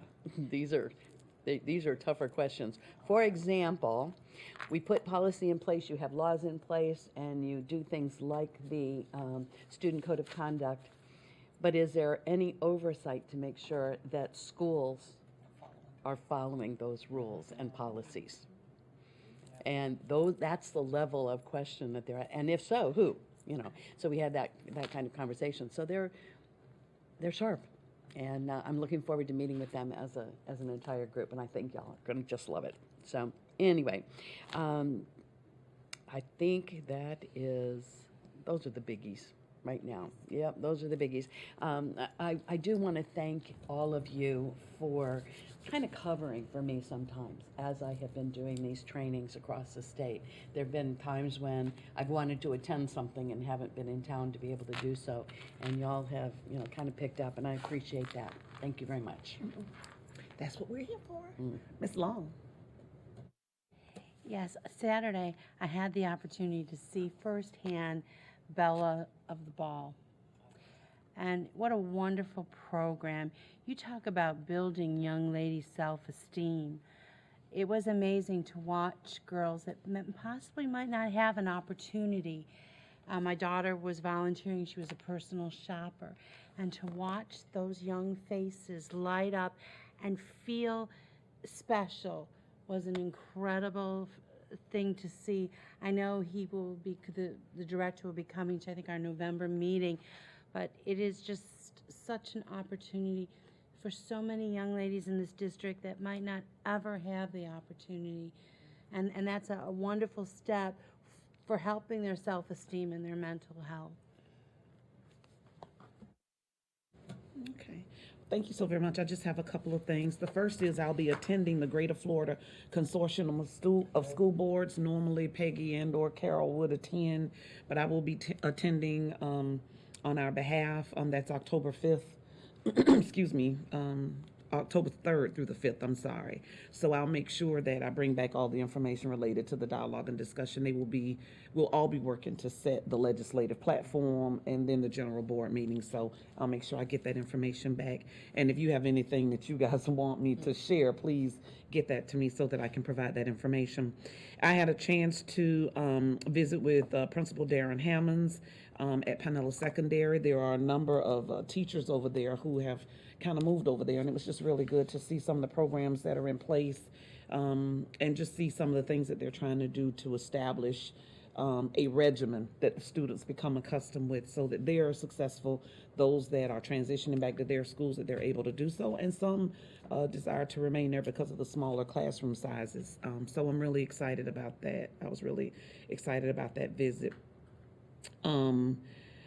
I was at an event where 3 young ladies came up to me. One was Kayla from Countryside High, the other was Bethany from East Lake, and the other was Emily, and she was from a private school. I didn't ask her which one. but they came up and asked for two things, or stated one and asked for one.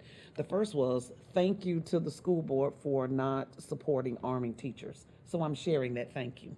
And the second was, can you come and meet with the students and just talk about some of the things that we have questions about regarding what we do as elected officials? So I'm happy to do that. But I was very excited.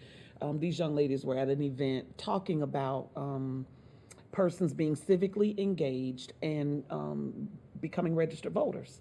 And so I was very, very happy to meet them and to know that they're from all different schools, but they're working collaboratively together on this one project. So that was really interesting. So when they send me information, I'll share it with board members in case you want to go at different times and just share with them. I think that'll be good. I attended the countywide graduation. I had the privilege of being the speaker at the countywide graduation. One of the graduates said that I didn't know how to do the fist bump, so I asked my 7-year-old grandson to teach me. And when I got up on the stage, I did the fist bump dance. So I did accomplish that for them. But I did. I forgot to say And I just told whoever videotaped that, don't show it. But I had a wonderful time. Like school board member Linda Lerner said, that for me is one of the most encouraging and rewarding activities and events. We had a husband and wife graduate together, Mr. and Mrs. Forrester. And when they walked across that stage, I said, this is not the last one, right? And he said, nope, we're going to continue going forward. So that was so nice. And Mr. Hunt did give them special note and special recognition in his comments. So again, it's just always something so special. And the number of seniors who could have just kind of hung up their tassel and said, I'm not going to go back. I'm not going to finish up and get my high school diploma. I'm just going to work at Wendy's or McDonald's or whatever. They didn't do that. They walked across in their cap and gown. So that really warmed my heart to see that number of students to keep it going. So that was absolutely fabulous. School board member Eileen Long and I went to the Florida School Board Association Legislative Committee. It was much more in line with things that we are accustomed to doing. Coming in, setting goals, having dialogue, maybe not always agreeing, but coming to a consensus and moving forward. And so I really enjoyed that meeting, our work table that we had. I just want to share with you the things that they pulled for priority. It will be coming out to you in an email at some point, I am sure. I also took the notes from Ms. Cook that she provided us with and used those as additional talking points. We did what we always do, go around and put the dots on the ones that you saw as most important or that you felt like you could make some traction with. And those that received the most amount of dots are the ones that we move forward. So one was under school safety, 1A, which is to increase recurring operational funds provided to the districts to continue to provide for the services that passed under the newest legislation. Number 2 was 1B, and actually 1A came in first and 1B came in second place. We did tweak the language a little bit there because the verbiage read to increase funding to the FLDOE Safe Schools Facility Grant Program, but you can't really increase funding when it's a grant only for 1 year. So it was to maintain and continue. We wanted to make sure they maintained and continued the funding for that program. The next was under mental health. Everyone completely agreed on that one. Build upon the investment made last year for mental health services. It makes no sense to have these districts hiring additional social workers and school psychologists, and you're not able to continue the funding. It got to be a little tricky because there was one lady at our table, because of how small their district is, they only had one. And so we were sharing with her ways that maybe the district could look at actually bringing that person on board, not as contract, which is what they're doing, but as an employee, so that they'll be able to continue to wrap those services around. So that was really, really good. And then the other one was under personnel.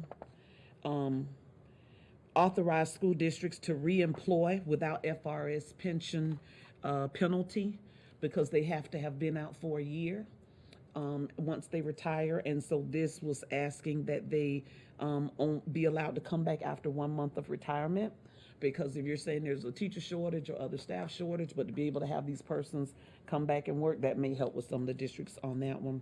And then restore the full value of the required local effort millage rate, as was the historical practice prior to 2016, to capture increases in property value and revenue gain from new construction. As always, though, I have to kind of get myself in a little something. So Beverly Slow, who is over the our Federal Relations Committee, she and I were talking because we really didn't talk about the base student allocation a whole lot.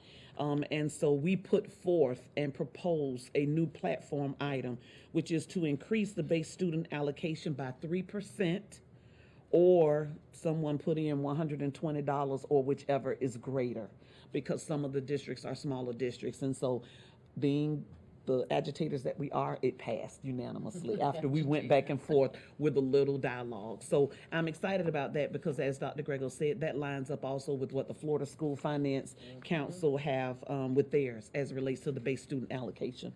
So all of those will be retyped up by staff, and then they'll get that out so everyone will get that. But this is where our platform is going as FSBA, and then of course we can infuse anything that we desire to infuse that's on our personal legislative agenda.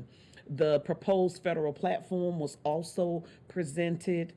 There was just some tweaks in the language. I'm going to make sure that you all get a copy of this. I don't want to go over it. It's very long.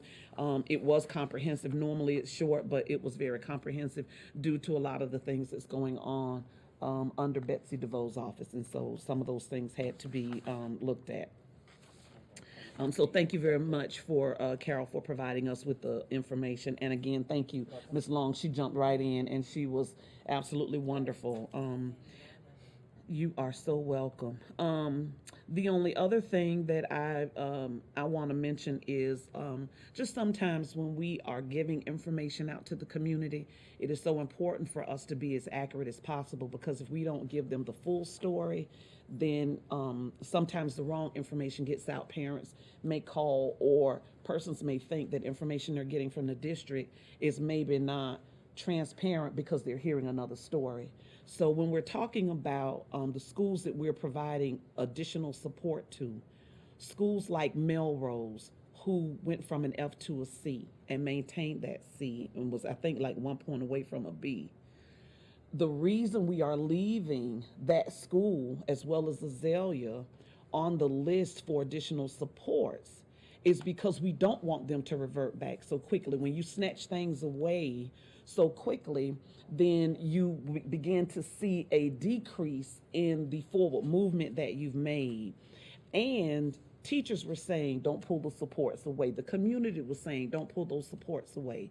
And so we have listened to them as well as to staff, and we've kept those supports. And also, when those schools move out of that standard, out of that low performing standard, then we don't have like LSI in those schools. So the only way to keep that momentum going is to provide those supports. And so when we're providing information to the community, I don't want them to think that those schools that have in fact received a grade of C or better, and we're striving for A's, that they that there's some mystery around that. I want people to understand that we're still providing those supports because we want them to continue in that vein. We don't want to leave them behind.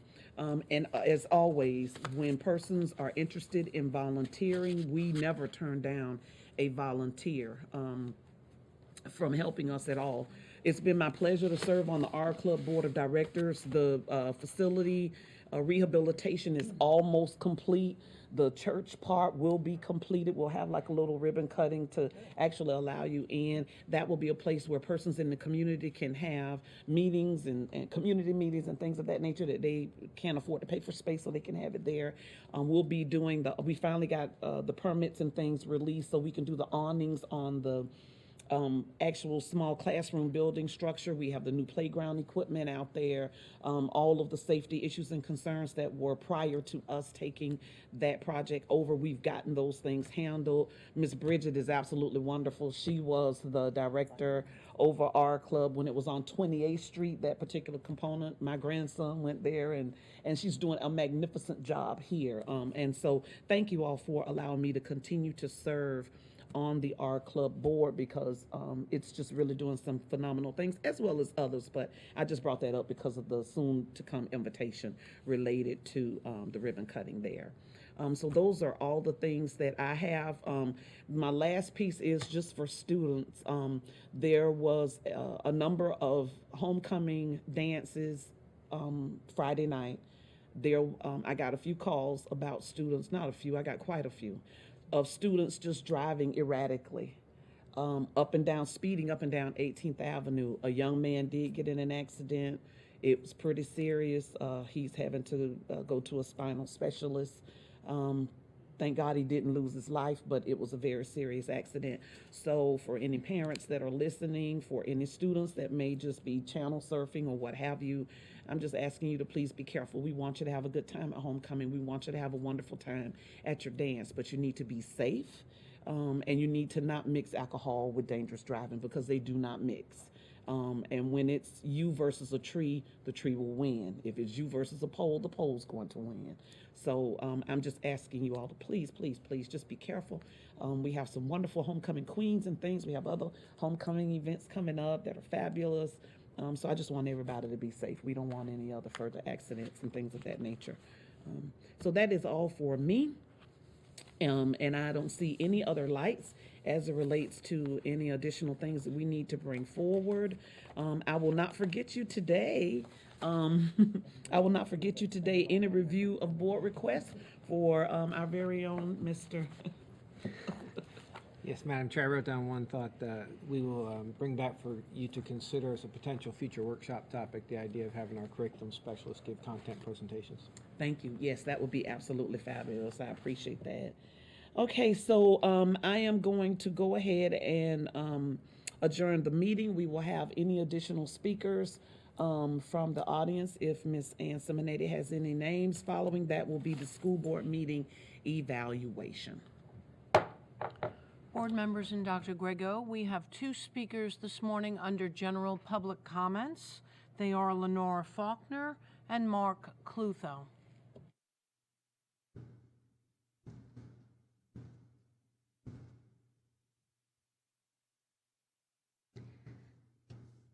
Good afternoon, Ms. Flowers and honorable school board members. My name is Lenora Faulkner, University of Florida graduate, Florida professional educator for 50 years, certified in biology, chemistry, mathematics, science, health education, middle schools, and the gifted. I'm changing my speech for what was spoken. I had to leave early last week because I won't be speaking at 5 o'clock because I'm a walker, so it's too dark for me. I was born on January 3rd, 1946. I am me 3. I find myself the oldest of 80 million baby boomers. I take it seriously. Dad, a Hellcat dive bomber, fought for public schools, not charter schools. I've been researching this problem, the corporate takeover of public education, for the last 15 years. If you are interested, you may start with Chris Whittle, Channel 1, until today. Edison Learning did not deliver the goods. They rebranded, and the men involved made a lot of money. And we end up with e-schools that are extremely questionable. We're using some of the software here at Pinellas County. I thank Mr. Kapersky for working diligently to repeal HB 7069 with 10 other school boards. Charter schools should not use public school money. I am anxious to speak to Mr. Wolfe concerning Windsor Academy in Pensacola. I'm from Pensacola, and Windsor Academy in Pinellas. Since I have spoken, Amendment 8 was almost put on the November ballot. It was confusing, also focusing on corporate takeover of public schools, also called charter schools. The women's group had this repealed, so we don't have to worry about it at this time. I will be speaking at 2 o'clock at County Commissioners. John Maroney asked me to come in 2005. I told him I was way too busy. In 2008, he got cancer. So, and he finally died a couple months ago. On the wall, it says citizenship, integrity, wisdom, dignity, truth, justice, and vigilance. These will be my mottos for the rest of my life. My son has been sick in Tampa for 19 years. I go over there 6 days a week, and I get someone to watch my son on Tuesdays so I can speak here. I feel like it's very, very important that people know the truth, and I thank you all for working for students. I'll miss some of the school board members. Best luck always. Thank you. Thank you, Lenora.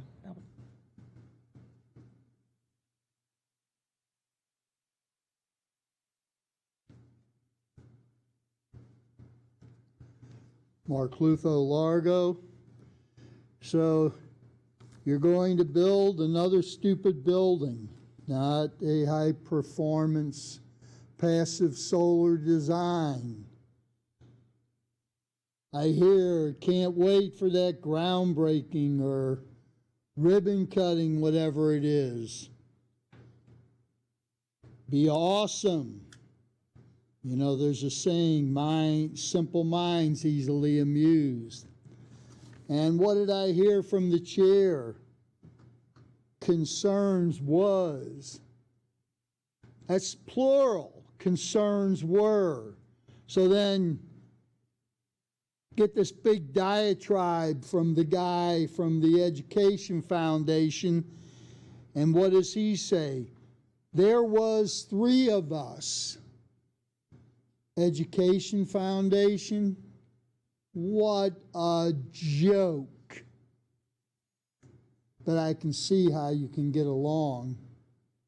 And then just a little while ago, the chair again does another was, when it should have been a were. See, you don't know singular, you don't know plural.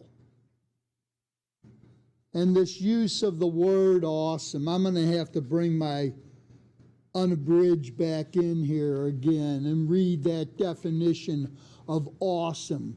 See, it kind of has to do with God. You know, God. That's what it has. You know, it's just ridiculous. See? What Winston Churchill said, we shape our buildings, thereafter they shape us. And Amory Lovins wrote in Fine Home Building, if it's not efficient, it's not beautiful. And you keep describing what you're doing as something so wonderful.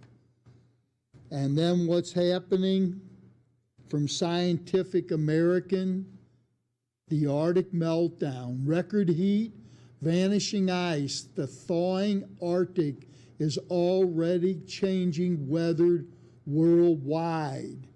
That is why you had that tremendous amount of rain in Texas with the hurricane and what happened in North Carolina and South Carolina. And guess what? The very same thing could happen here. And what will you people do? Oh boy. It'll be good, won't it? What a joke. I want to leave you with this positive quote. Your positive action combined with positive thinking results in success. Enjoy your day. Can I make one final? Yes, ma'am, Ms. Lerner. I looked up the definition of awesome. I knew what it was, but I just wanted to get it right from the dictionary. And it is also positive. I will stand by the remark I made about career technical ed and this whole district, really. Splendid, spectacular, impressive, striking, glorious, superb, majestic, awesome, awe-inspiring, and more. Awesome.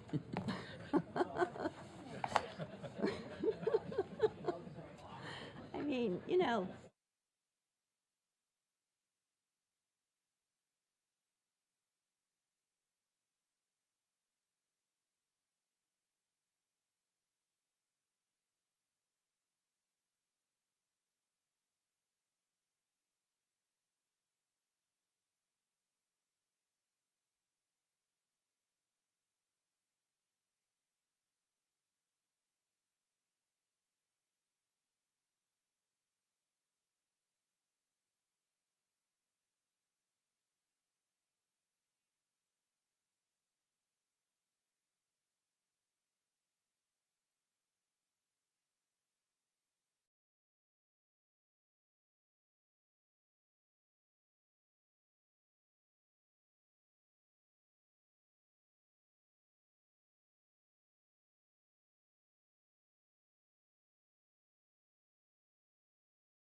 To be going through this